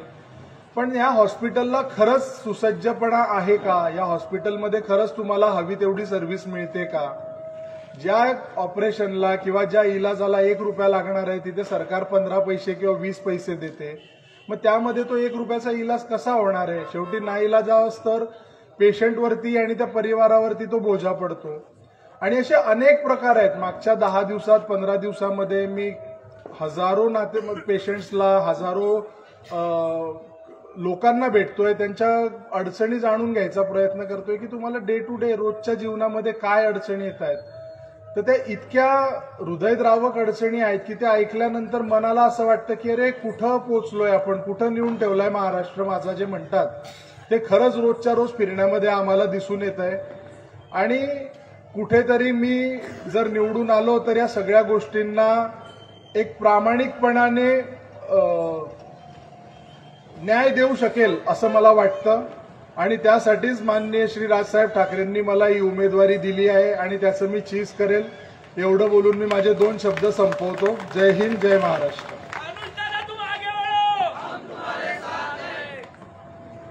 धन्यवाद अनुज दादा. यानंतर महाराष्ट्र नवनिर्माण सेनेचे नेते व माजी आमदार जयप्रकाश बाविस्कर या ठिकाणी आपलं मनोगत व्यक्त करतील.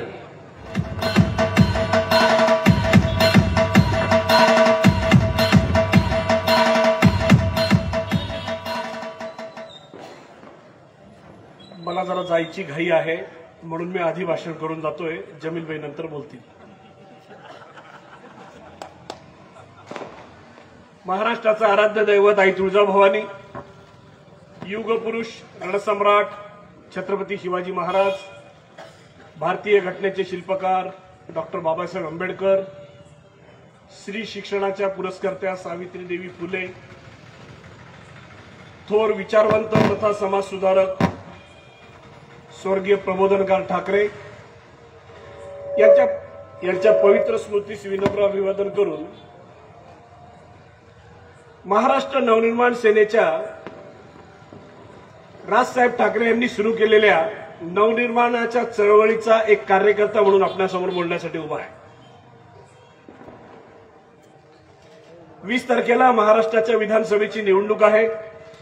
या निवडणुकीला जळगाव शहरामध्ये आदरणीय राजसाहेब ठाकरे यांनी जे उमेदवार दिलेले ते डॉक्टर अनुज पाटील यांच्या प्रचारार्थ जमलेल्या सर्व बांधवांनो, भगिनींनो आणि या माईकचा आवाज ज्या ज्या घरापर्यंत जाईल त्या घरातील सर्व माझ्या माता भगिनींनो, व्यासपीठावर उपस्थित असलेले आमचे उमेदवार डॉक्टर अनुज पाटील, आमचे जिल्हाध्यक्ष जमीलभाई देशपांडे, इतर सर्व पदाधिकारी, अनेक जणांची आमच्या पदाधिकाऱ्यांचे आपण विचार या ठिकाणी ऐकलेत. आमच्या श्रीकृष्ण मेंगेंनी महाराष्ट्र पातळीवरील काही उदाहरणं दिलेत. राज्य पातळीवर काय चाललेलं आहे हे सांगण्याचा श्रीकृष्ण मेंगे प्रयत्न करत होते. इतर वक्त्यांनी स्थानिक समस्या, अत्यंत ज्वलंत असलेल्या समस्या सांगण्याचा प्रयत्न केला. आणि उमेदवार म्हणून डॉक्टर अनुज पाटील यांचं देखील आपण ऐकलं की त्यांनी त्यांची मनोभूमिका, त्यांचं विजन अत्यंत साध्या शब्दात मांडण्याचा प्रयत्न केला. आमचा उमेदवार हा कोरी पाटीचा आहे, अत्यंत सज्जन आहे, सुशिक्षित आहे, उच्च शिक्षित आहे, पेशाने डॉक्टर आहे. पती पत्नी दोघं डॉक्टर आहेत, वडील पण डॉक्टर आहेत. आणि राज ठाकरे साहेबांनी आवर्जून या ठिकाणी जळगावमध्ये मुद्दाम असा सुशिक्षित उमेदवार यासाठी दिलेला आहे कारण जळगावची समस्या मात्र वाईट आहे म्हणून असा उमेदवार दिलेला आहे. गेली 10 वर्ष झालं या जळगाव शहराची लोक पाहत आहेत. गेल्या 10 वर्षापासून या जळगाव शहरात रस्तेच नव्हते. लोकसभेच्या निवडणुकीमध्ये जरा फटका बसला आणि नंतर विधानसभेच्या निवडणुकीच्या तोंडावर रस्त्यांची कामं सुरू केली. काही भागात म्हणजे मुख्य रस्ते करतायत. अजूनही अनेक कॉलन्यांमध्ये, संपूर्ण शहरात अनेक कॉलन्यांमध्ये अजूनही रस्ते बाकी आहेत. मला सांगा 10 वर्षात हे रस्ते करू शकले नाही. मला समजत नाही कोणत्या थोबाडाने मतदार मागायला येतात. मला हेच समजत नाही. कसे म्हणतात की आम्ही विकास करू. म्हणजे एका बाजूला आमदार आहे, दुसऱ्या बाजूला महापौर होत्या त्या ताई.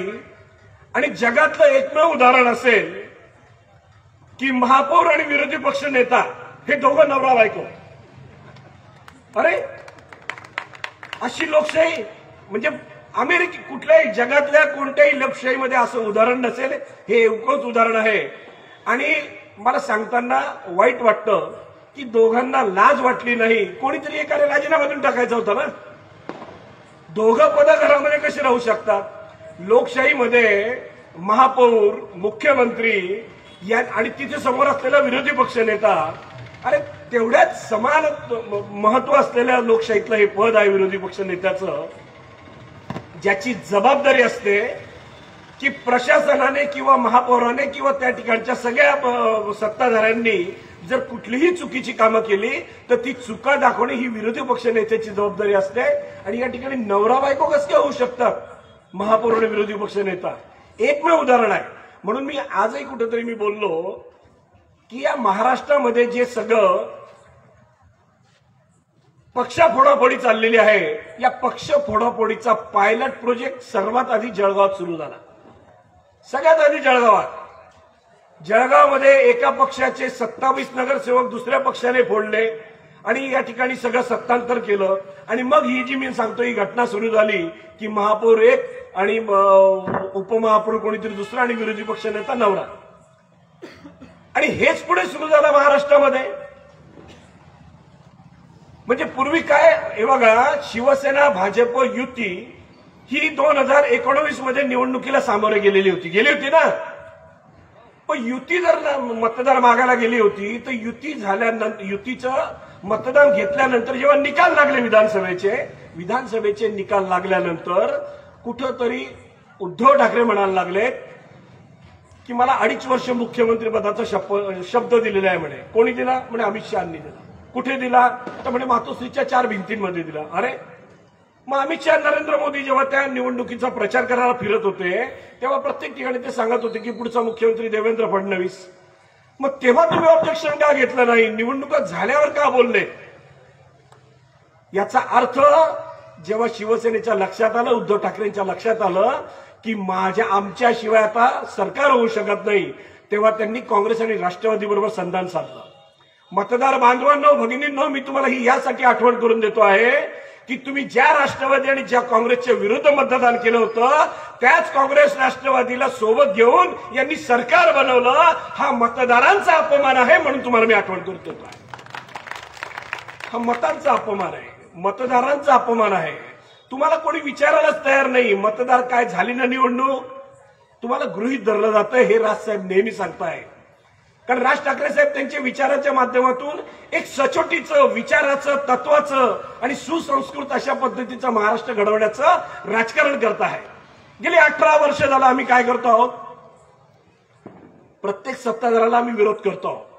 सत्ताधाऱ्यांच्या चुका झाल्या असतील तर त्याला आम्ही विरोध करतो आहोत. चांगली कामं केली असतील तर आम्ही अभिनंदन देखील करतो आहोत. राजसाहेबांचं तुम्ही प्रत्येक वेळेस भूमिका बघता. 18 वर्षापासूनची आमची भूमिका आहे. आणि मी मगाशी सांगितल्याप्रमाणे जसं उद्धव ठाकरेंनी निर्णय घेऊन काँग्रेस राष्ट्रवादीला सोबत घेऊन सरकार बनवलं, त्यानंतर शिवसेना फुटली. एकनाथ शिंदेसारखे गद्दार त्या ठिकाणून 40 लोक बाहेर पडले आणि त्याच्यानंतर तर या संपूर्ण महाराष्ट्राच्या राजकारणाचा बोजवारा वाजलेला आहे. कारण ती सगळी लोक टीव्हीवर ज्या पद्धतीने बोलत आहेत, इतकं असंस्कृत आणि इतकं असंसदीय इतक्या घाणेरड्या कमरेखालच्या भाषा बोलल्या जातात टीव्हीवर. मी या ठिकाणी मीडियाला नेहमी आम्ही राजसाहेब पण बोलतात, मीडियाने या लोकांना असं सांगितलंच पाहिजे, तुम्ही असंस्कृत बोलाल आणि शिवीगाळ कराल तर ते दाखवलं जाणार नाही टीव्हीवर. जेव्हा टीव्हीवाले दाखवणं बंद करून टाकतील तेव्हा शिवीगाळ बंद होईल. मला सांगा ना, महाराष्ट्र असा कधी होता? राजकारण या महाराष्ट्रात कधीच असं नव्हतं. महाराष्ट्रामध्ये इतक्या घाणेरड्या पद्धतीचं, इतकं फोडाफोडीचं, इकडे पण राष्ट्रवादी, इकडे पण राष्ट्रवादी, इकडे पण शिवसेना, इकडे पण शिवसेना. अरे कोणी केलंय फोडाफोडीचं राजकारण? असं तर कधीच नव्हतं या महाराष्ट्रामध्ये. याची सुरुवात केली शरद पवार साहेबांनी. पण शरद पवार साहेब थोडं थोडं फोडत होते. गेल्या 5 वर्षामध्ये जे काय चाललेलं आहे ते म्हणजे या सगळ्या राजकारण्यांनी, म्हणजे महायुतीचे असो अगर महाआघाडीचे असो, या सगळ्या राजकारण्यांनी कमरेचं सोडलेलं आहे आणि डोक्याला गुंडाळलेलं आहे आणि पदं घेऊन फिरतायत. यांना समजत नाहीये कमरेचं सोडल्यामुळे अरे तुम्ही नागडे झालेले आहेत आणि नागडे होऊन फिरतायत, डोक्याला फेटा लावून फिरतायत. तुमची इज्जतच राहिलेली नाही. या महाराष्ट्राची जनता अत्यंत संतप्त झालेली आहे. ती या विधानसभेच्या निवडणुकीची वाट पाहत होती. त्यांना महायुती पण नको आहे आणि महाआघाडी पण नको आहे. हे सगळे लोक घरी बसले पाहिजे आणि या महाराष्ट्रामध्ये सरकार कोणाचं आलं पाहिजे तर ते राज ठाकरे साहेबांचं आलं पाहिजे आणि मनसेचं आलं पाहिजे. ही जनतेच्या मनातली भावना आहे. तुम्ही दररोज राजसाहेबांची भाषणं पाहत असाल. महाराष्ट्रभरामध्ये आमचे 150 जवळपास उमेदवार उभे आहेत. या सगळ्या उमेदवारांना अत्यंत जोरदार प्रतिसाद मिळत आहे. लोकांनीच ठरवून टाकलंय, आता ही निवडणूक लोकांनी ताब्यात घेऊन टाकलेली आहे. हे पुढारी जरी भाषण करत असले, मोठमोठ्या तुम्ही जाहिराती पाहत असले, मोठमोठे होर्डिंग पाहत असले, तरी देखील या महाराष्ट्राची जनता मनसेच्या उमेदवारांना मतदान करेल आणि विधानसभेची निवडणूक झाल्यानंतर तुम्हाला दिसेल की या महाराष्ट्राचा मुख्यमंत्री कोण व्हावा तर हे ठरवण्याचा अधिकार हा राज ठाकरे साहेबांकडे असेल, दुसरं कोणाकडे नसेल. या माईकचा आवाज ज्या ज्या घरात जातो त्या घरातील माता भगिनींना माझी विनंती आहे, इतके दिवस तुम्ही हे सगळे त्रास सहन केला. आज या ठिकाणी उमेदवार कोण उभे आहेत? दारूवाला, सट्ट्यावाला, वाळूचोर, पत्त्यावाला, जुगारवाला, क्लबवाले, अरे हे कसे काय सगळे उमेदवार? आणि हे तुमचे प्रतिनिधी होतील, हे यांना आमदार करणार आहे तुम्ही? म्हणून राज ठाकरे साहेबांनी महाराष्ट्रभरामध्ये उमेदवार देताना अत्यंत चांगले उमेदवार आम्ही देण्याचा प्रयत्न केलेला आहे. आमचा कोणी उमेदवार असा 2 नंबरच्या धंद्यावाला नाही. जळगावातले तर सगळे उमेदवार 2 नंबरच्या धंद्यावाले आहेत, नाही तर ठेकेदार आहेत सगळे.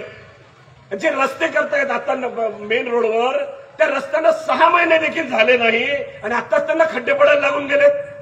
म्हणजे निकृष्ट दर्जाचे काम करणारे कॉन्ट्रॅक्टर इथे उमेदवार आहेत.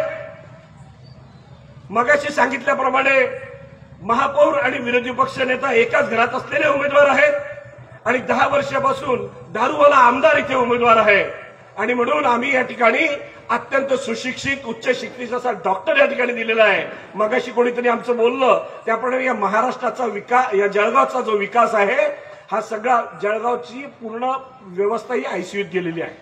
अत्यंत वाईट परिस्थिती आहे. इथे लोकांना रोजगार नाही, कामगारांना न्याय नाही, शेतकऱ्याला न्याय नाही, जळगाव जिल्ह्यामध्ये शिक्षकांना न्याय नाही. सगळेजण रस्त्यावर उतरतायत, सगळेजण आपल्या समस्यांसाठी आंदोलनं करत आहेत. आणि महाराष्ट्रामध्ये मात्र जातीपातीचं राजकारण केलं जात आहे. जाती जातीमध्ये भिंती उभ्या केल्या जात आहेत. अशा जातीपातीमध्ये भिंती उभं करण्याचं काम तर महाराष्ट्रात कधीच केलं नव्हतं. मनोज जरांगे असेल, अगर त्या निमित्ताने सगळ्या जातींच्या ज्या रस्त्यावर आलेले आहेत आपल्या जातींच्या मागण्या करण्यासाठी, इतकं घाणेरडं वातावरण या महाराष्ट्रात कधीच नव्हतं. हे जाणीवपूर्वक काही पुढारी करतायत, पडद्याआडून हे सगळी सूत्र हलवली जात आहेत आणि तुम्हाला आम्हाला सगळ्यांना जाती जातीमध्ये विभागलं जात आहे. तुम्हाला या राजकारण्यांचं, पुढाऱ्यांचं षडयंत्र समजून घेतलं पाहिजे. हे षडयंत्रात असं आहे की यांना जाती जातीमध्ये विभागायचं आणि जाती जातीमध्ये भांडण लावायची.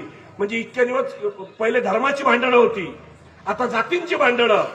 अरे शाळेमधले मुलं मुली देखील मित्र मैत्रिणी करताना कोणत्या जातीचा मित्र आणि मैत्रीण आपण असं कधी केलं होतं? आपण पण शाळा शिकलोय, आम्हाला माहिती नसतं आयुष्यभर आमचा मित्र कोणत्या जातीचा आहे. पण आता शाळा कॉलेजमध्ये, शाळेच्या छोट्या छोट्या शाळेमध्ये छोटे छोटे मित्र मैत्रिणी देखील ठरवताना ते म्हणतात ती माझ्या जातीची नाहीये, तो माझ्या जातीचा नाहीये. अरे रे रे रे, हे इतकं घृणास्पद असं सगळं वातावरण या महाराष्ट्रात जे केलेलं आहे, या सगळ्या राजकारणांना धडा शिकवण्याची वेळ आलेली आहे. आणि हीच वेळ आहे या विधानसभेच्या निवडणुकीच्या निमित्ताने आपण सर्वांनी लक्षात ठेवा.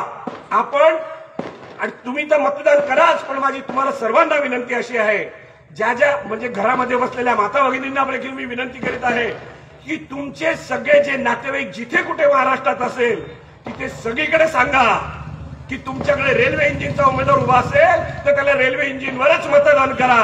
आणि या ठिकाणी महाराष्ट्र नवनिर्माण सेनेचे उमेदवार महाराष्ट्रभरातून आपण निवडून दिले पाहिजेत, तरच राज ठाकरे साहेबांचं स्वप्न पूर्ण होईल. कारण राज ठाकरे साहेबांनी जे सांगितलं होतं की जगाला हेवा वाटेल असा महाराष्ट्र मला घडवायचा आहे, अत्यंत सुसंस्कृत असा महाराष्ट्र घडेल. जगाला हेवा वाटा असं महाराष्ट्र घडवायचं म्हणजे काय माहिती तुम्हाला? रस्ते करायचे का? हो. गटारी झाल्या पाहिजे का? हो. धरणं झाली पाहिजे का? हो. विकासाची कामं झाली पाहिजे का? हो. आरोग्याच्या सुविधा झाल्या पाहिजे का? हो. समाजाला लागत असलेल्या सगळ्या गोष्टी तर झाल्याच पाहिजे, परंतु जगाला हेवा वाटेल असा महाराष्ट्र घडवायचा म्हणजे या महाराष्ट्रातला जो मराठी समाज आहे हा इतका सुसंस्कृत आणि अभिमानी झाला पाहिजे की जगात म्हटलं पाहिजे कारण तो महाराष्ट्रातला माणूस आहे, तो मराठी माणूस आहे आणि तो विकला जाणार नाही, तो शब्दाचा पक्का आहे. अशा पद्धतीचे आमच्या समाजाचं वातावरण निर्माण व्हावं जगभर, हे राज ठाकरे साहेबांचं स्वप्न आहे. ज्याप्रमाणे शिवाजी महाराज जगभर जाऊन पोहोचले त्याप्रमाणे महाराष्ट्राचा जो सुसंस्कृत पूर्वीपासूनचा इतिहास होता तो अत्यंत अभिमानी असा इतिहास पुन्हा घडवला पाहिजे आणि महाराष्ट्राचा पुन्हा समाज उभा राहायला पाहिजे. तेव्हाच खऱ्या अर्थाने जगाला हेवा वाटेल असा महाराष्ट्र घडवण्याचं राजसाहेबांचं स्वप्न पूर्ण होईल. हे स्वप्न पूर्ण करण्यासाठी आपल्या सर्वांना माझी पुन्हा एकदा विनंती आहे की जळगावातले आमचे उमेदवार डॉक्टर अनुज पाटील, दोघं पती पत्नी डॉक्टर आहेत, मगाशी बोलल्याप्रमाणे वडील डॉक्टर आहेत. डॉक्टर म्हणून यांनी संपूर्ण जळगाव शहरामध्ये रुग्णांची मनोभावे सेवा केलेली आहे आणि आता बोलल्याप्रमाणे आयसीयू मध्ये गेलेलं जळगाव शहर आणि जळगाव शहराचा विकास जर करायचा असेल तर महाराष्ट्र नवनिर्माण सेनेचे उमेदवार आणि आमचं चिन्ह आहे रेल्वे इंजिन, या रेल्वे इंजिन निशाणीवरच आपण मतदान करावं 20 तारखेला आणि जोरदारपणे महाराष्ट्रामध्ये महाराष्ट्राचं सरकार हे राज ठाकरे साहेबांच्या मनसेच्या हातात द्यावं अशी विनंती करतो आणि माझे 2 शब्द संपवितो. जय हिंद, जय महाराष्ट्र. धन्यवाद अण्णासाहेब. यानंतर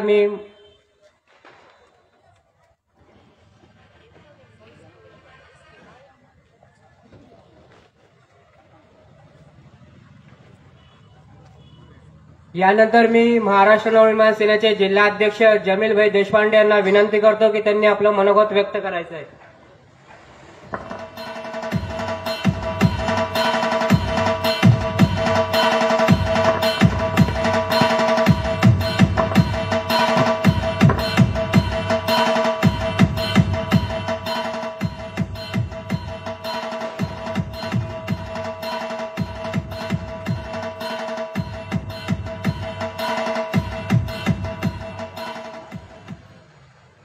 वीरपुरुष छत्रपती शिवाजी महाराज,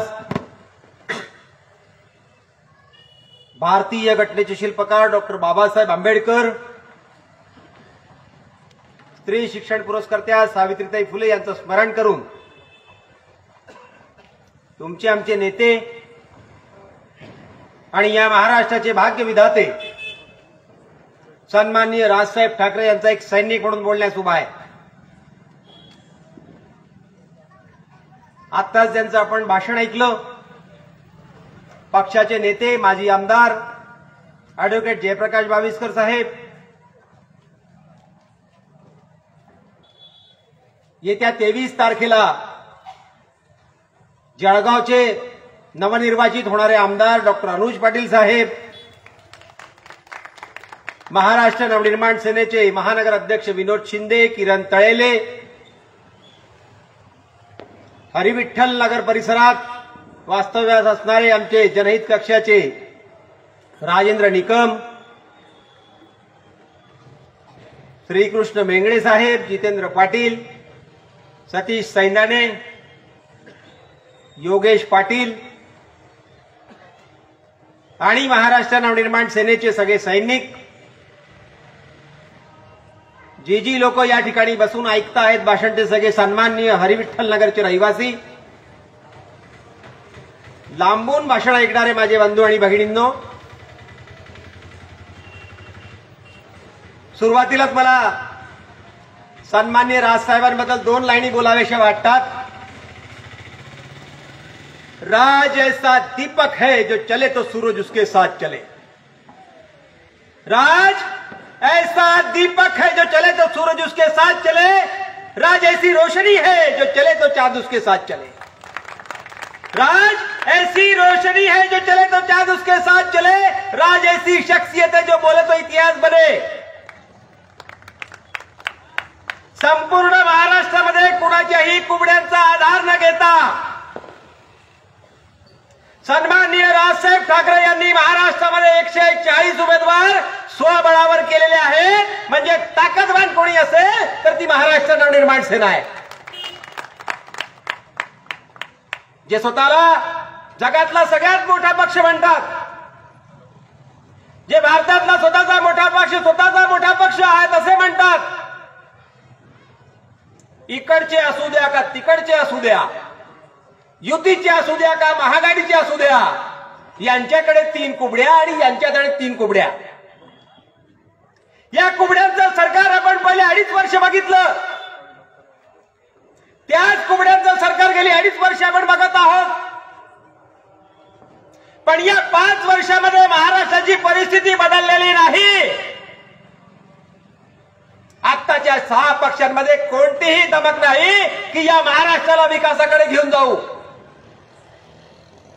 म्हणून मित्रांनो, हरिविठ्ठल नगर मधील वासियांनो, जळगाव शहरामधील जे लोक फेसबुक लाईव्हच्या माध्यमातून ऐकत असतील, जळगाव शहरातील नागरिकांनो,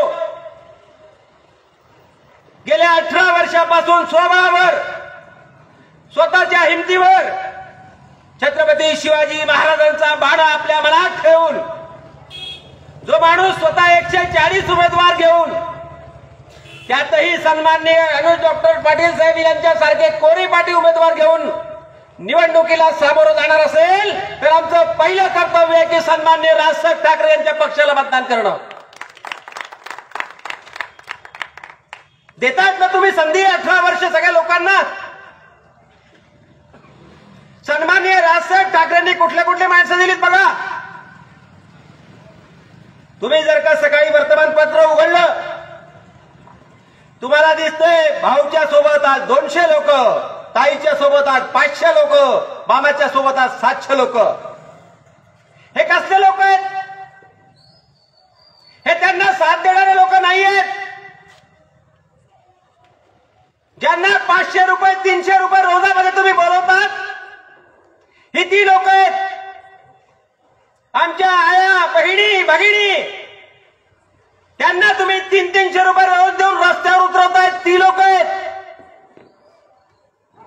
5 वर्ष तुमच्याकडे सत्ता होती, 5 वर्ष तुम्ही सत्तेत आहात.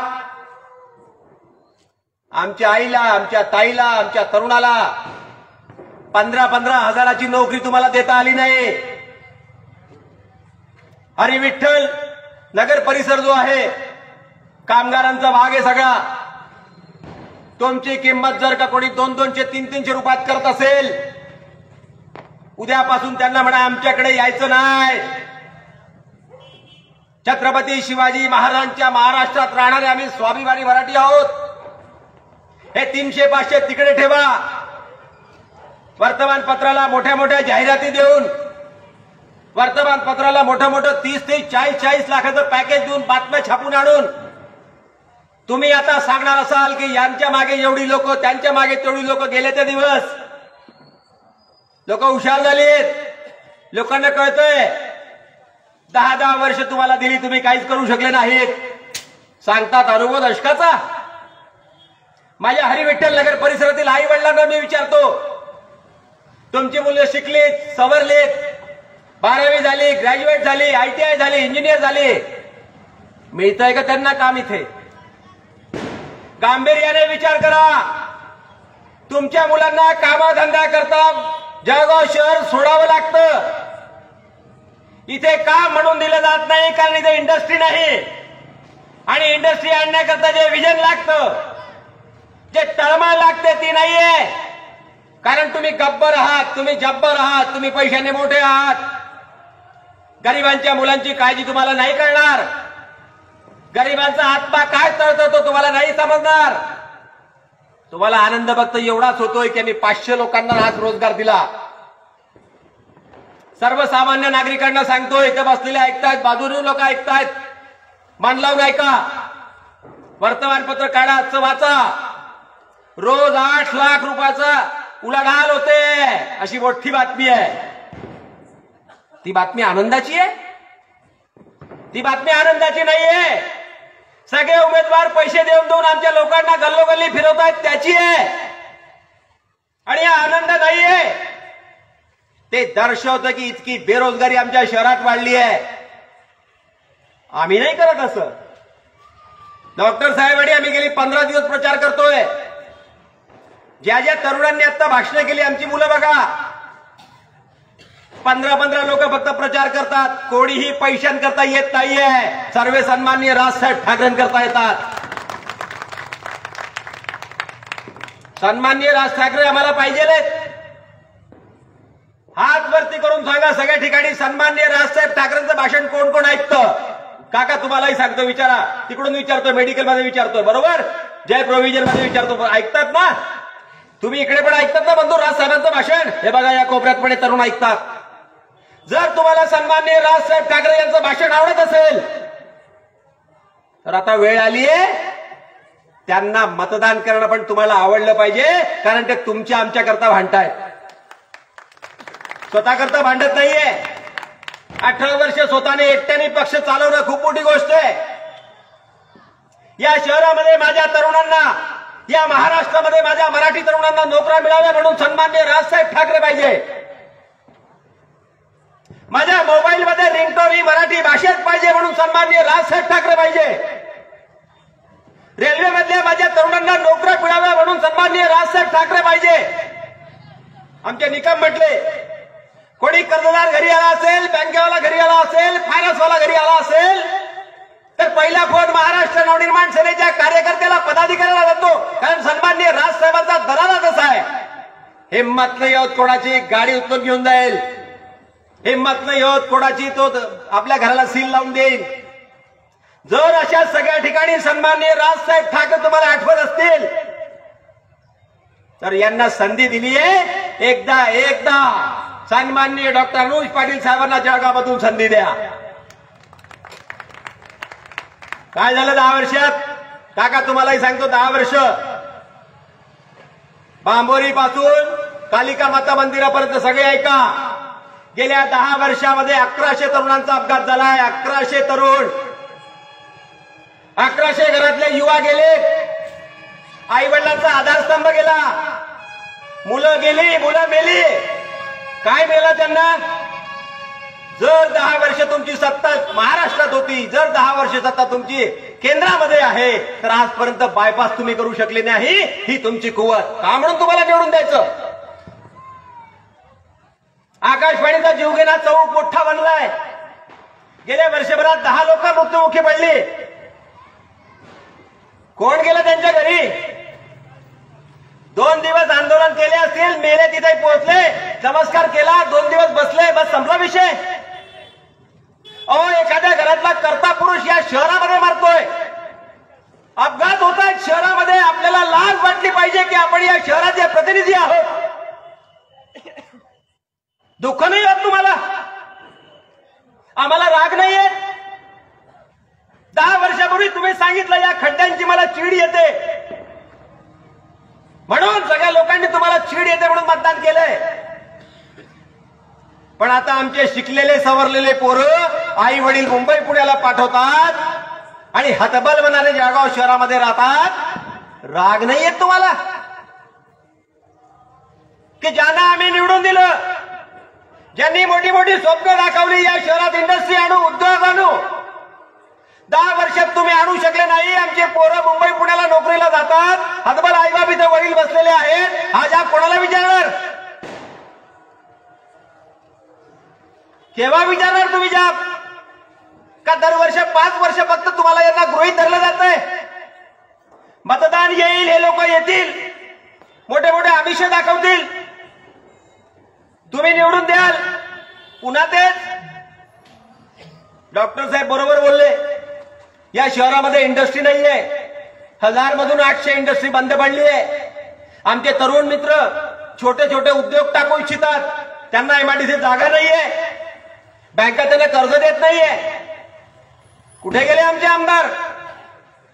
का तरुणांना बोलवत नाही? का विचारत नाही? पोरांना शिकवावं आणि बाहेरगावी पाठवावं, हा शहराचा विकास असतो. हे आमदाराचं काम आहे, हे बकाल झालेलं काम. येतील आता किंवा बोलतात टीव्हीवर, मोठी मोठी भाषणं बोलतात. काय भाषणं असतात? हरी विठ्ठल वासियांना भाषणं काय ऐकतात बघा. आम्ही भांडे दिले, आम्ही साड्या दिल्या, आम्ही पार्लरचं किट दिलं. अरे ही किंमत आहे आमची? बरं देता असे जशी त्यांची बापदादाची कमाई देत आहेत. आमचाच पैसा सरकारच्या माध्यमातून टॅक्स जमा करतात, त्यातून पैसे वाटतात आणि आम्ही पैसे दिले. तुम्हाला विकासाचं काय केलं हे विचारा, हा जाब तुम्ही विचारा. प्रचाराला फिरतायत दोघी मुख्य उमेदवार, सत्तेत होते, महापालिकेत असू देत या महाराष्ट्राच्या विधानसभेत असू देत.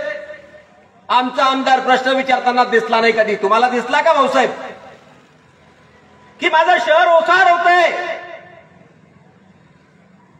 माझ्या शहरातल्या तरुणांना काम नाहीये, म्हणून एक मोठा उद्योग मला इथे आणायचा आहे, या शहराचं मला भलं करायचंय, इथे मला मोठ्या मोठ्या आयटी कंपन्या आणायच्या आहे, लॉजिस्टिक कंपन्या आणायच्या आहे. नाही येणार डोक्यात. डॉक्टरांनी आमचं बघा किती छान भाषण केलं. ते नाही बोलले की तुम्हाला आम्ही भांडे देऊ, तुम्हाला आम्ही साड्या देऊ, तुम्हाला पार्लरचं किट देऊ. अजिबात नाही. जर हे तुमच्याकडे प्रचाराला आले, अजून 4 दिवस 8 दिवस बाकी आहे, आजची फक्त 12 तारीख आहे, 18 तारखेपर्यंत 6 दिवस आहे. खूप आमिष घेऊन येतील. परवा माहीमचं बघा टीव्ही मध्ये आलंय. माहीमचे एक आमदार, एक्झिस्टिंग आमदार आहेत पहिल्यापासून, ते पुन्हा उभे आहेत. त्या माहीमच्या सगळ्या महिलांना मी धन्यवाद देतो आणि नमन करतो त्या ताईंना. त्यांनी त्या आमदाराला जाब विचारला, गेली 10 वर्ष तुम्ही आमदारात काय केलं? तिथून चालते वाद जावं लागलं, पोलिसांचं संरक्षण घ्यावं लागलं त्या आमदाराला. अशी जाब विचारण्याची हिंमत जळगावकरांमध्ये आली पाहिजे. येताच कस का तुम्ही मतदान मागायला? दिलीत ना तुम्हाला 10 वर्ष, दिलीत ना 2.5 वर्ष महापालिकेची सत्ता. 50 वर्ष झाले आम्ही का रस्त्यावरच बांधणार आहोत? रस्ते नाही, गटरी नाही, हेच. अरे याच्या पुढचं काही आहे की नाही? आमचे अण्णासाहेब आता बोलले, सन्माननीय राजसाहेब बोलतात, जगाला हेवा वाटावा असा महाराष्ट्र मला घडवायचा आहे.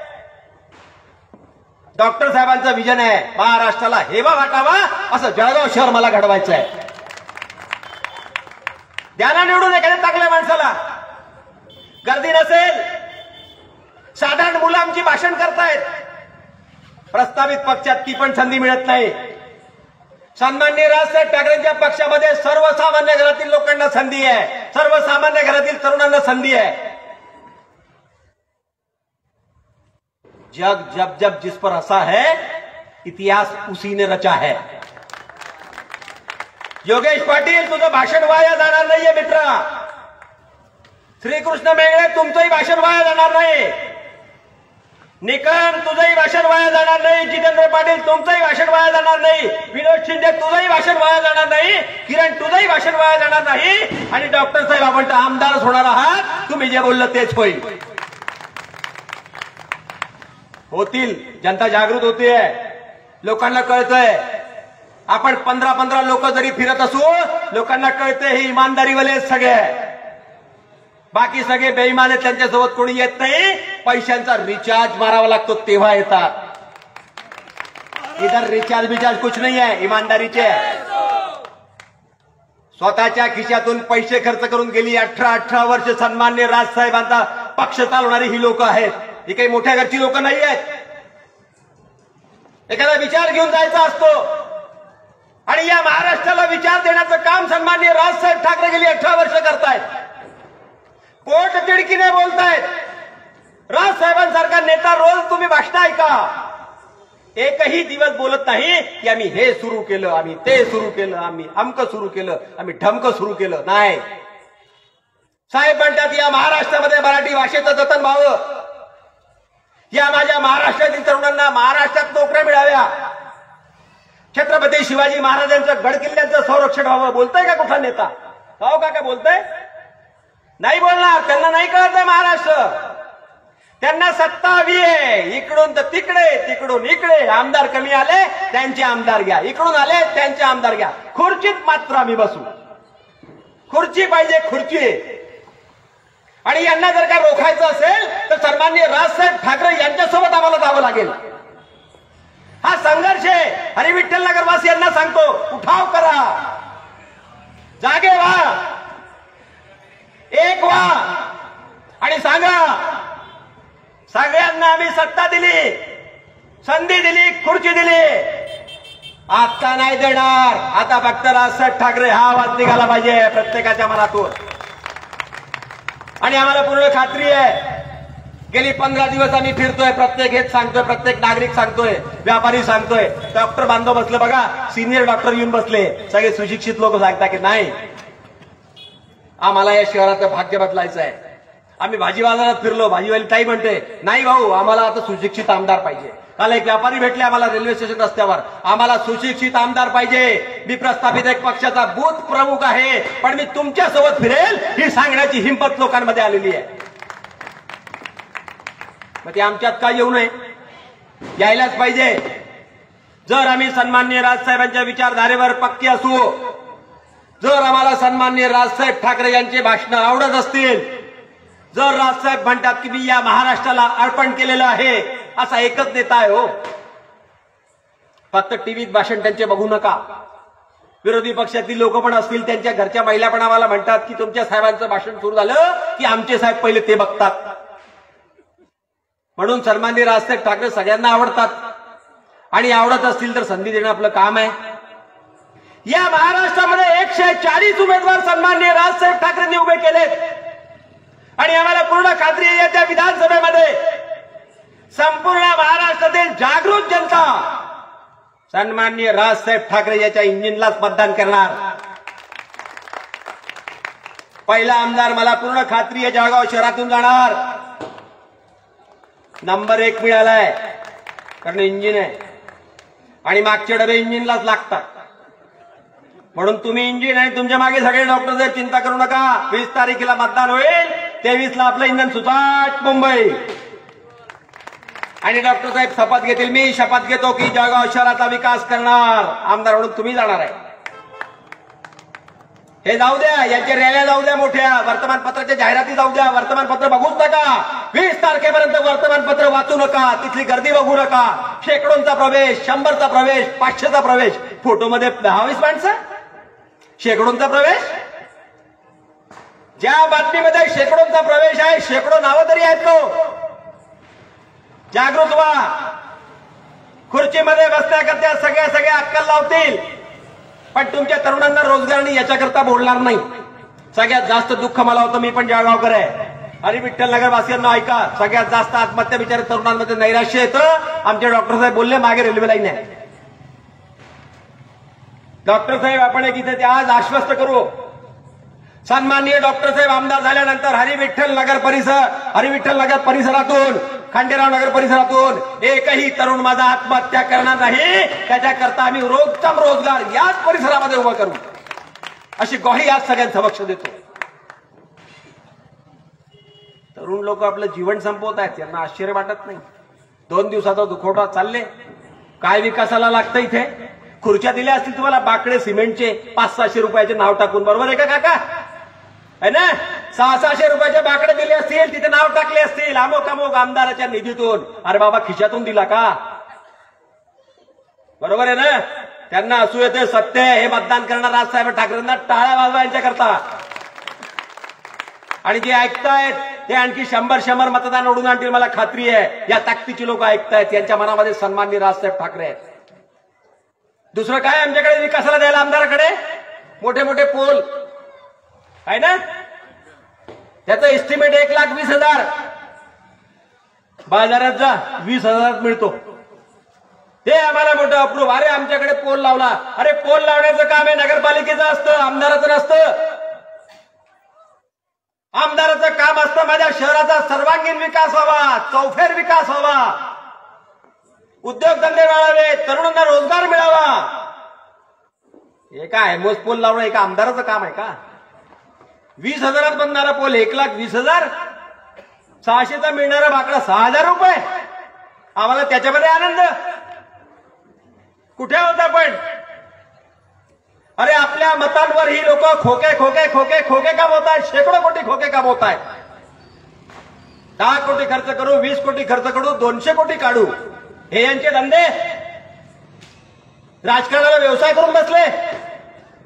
या लोकशाहीमध्ये विधानसभा असू देत, लोकसभा असू देत, हे पवित्र मंदिर आहे न्यायाचं, हे पवित्र मंदिर आहे लोकसभेचं, लोकांच्या विकासाचं. त्याची दुकानदारी करून बसले. लाज नाही वाटत तुम्हाला? म्हणून जळगावकर जनतेला सांगतो, सावध व्हा. यंदा अतिशय सुशिक्षित उमेदवार तुम्हाला दिलेला आहे. उच्च शिक्षित आहे, त्यांचा कोणताही स्वार्थ नाही. त्यांच्या वडिलांची पुण्याई आहे, राजकीय पार्श्वभूमी आहे.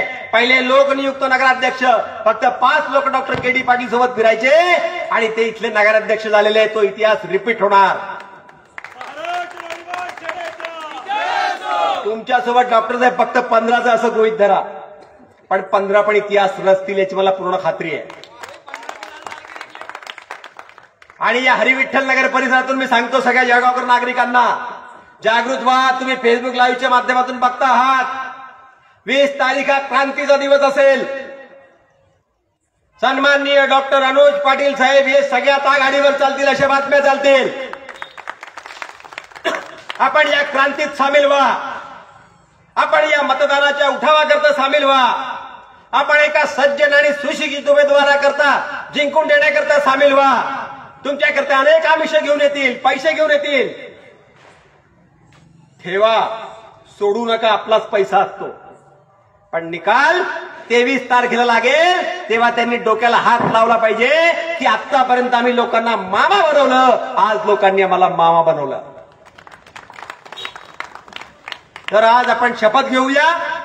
एक उत्तम नागरिकाला, एक उत्तम सुशिक्षित उमेदवाराला आम्ही आमच्या पूर्ण ताकदीनिशी, माझ्या सकट माझे सगळे मित्र परिवार, नातेवाईक सगळ्यांच्या साक्षीने एकजुटीने मतदान करू आणि निवडून आणू. एवढंच मी या ठिकाणी बोलतो. आणि हरिविठ्ठल नगर वासियांना सांगतो, घासल्याशिवाय धार नाही तलवारीच्या पातीला. घासल्याशिवाय धार नाही या तलवारीच्या पातीला. आणि महाराष्ट्र नवनिर्माण सेनेशिवाय पर्याय नाही या जळगावच्या मातीला. जय हिंद, जय महाराष्ट्र.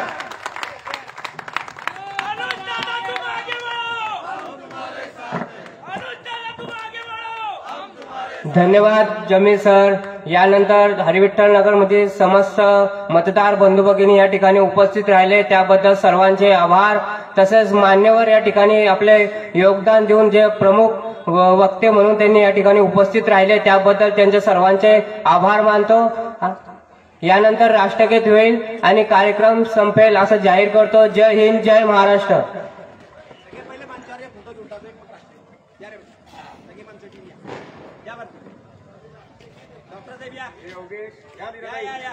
मग इथून राष्ट्रीय सगळे मिळून करू या.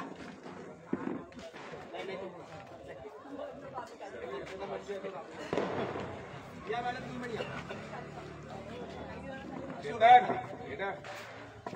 एक ग्रुप फोटो घ्या.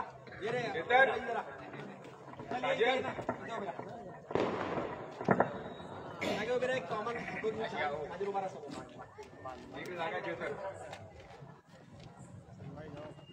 ताकद आहे.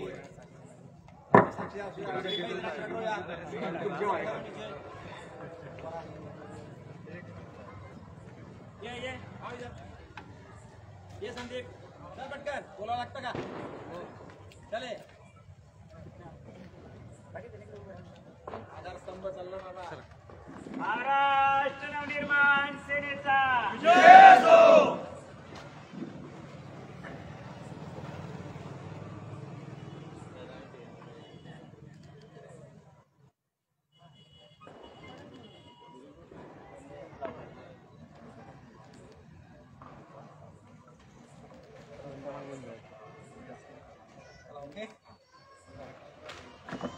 धन्यवाद. आता या कार्यक्रमाची सांगता राष्ट्रगीताने होईल. सगळ्यांनी राष्ट्रगीताकरता उभे राहायचंय. राष्ट्रगीत शुरू करेंगे, शुरू कर. जनगण मन अधिनायक जय हे भारत भाग्य विधाता। पंजाब सिंध गुजरात मराठा द्राविड उच्चल बंग विंध्य हिमाचल यमुना गंगा उच्चल चल शीतरंग। तव शुभ आशीष मागे तव शुभ आशीष मागे गाये तव जय गाथा। जनगण मंगलदायक जय हे भारत भाग्य विधाता। जय हे जय हे जय हे जय जय जय जय। भारत माता की भारत माता की महाराष्ट्र नवनिर्माण सेनेचा विजय। सन्माननीय राजसाहेब ठाकरे तुम आगे बढ़ो, हम तुम्हारे साथ हैं।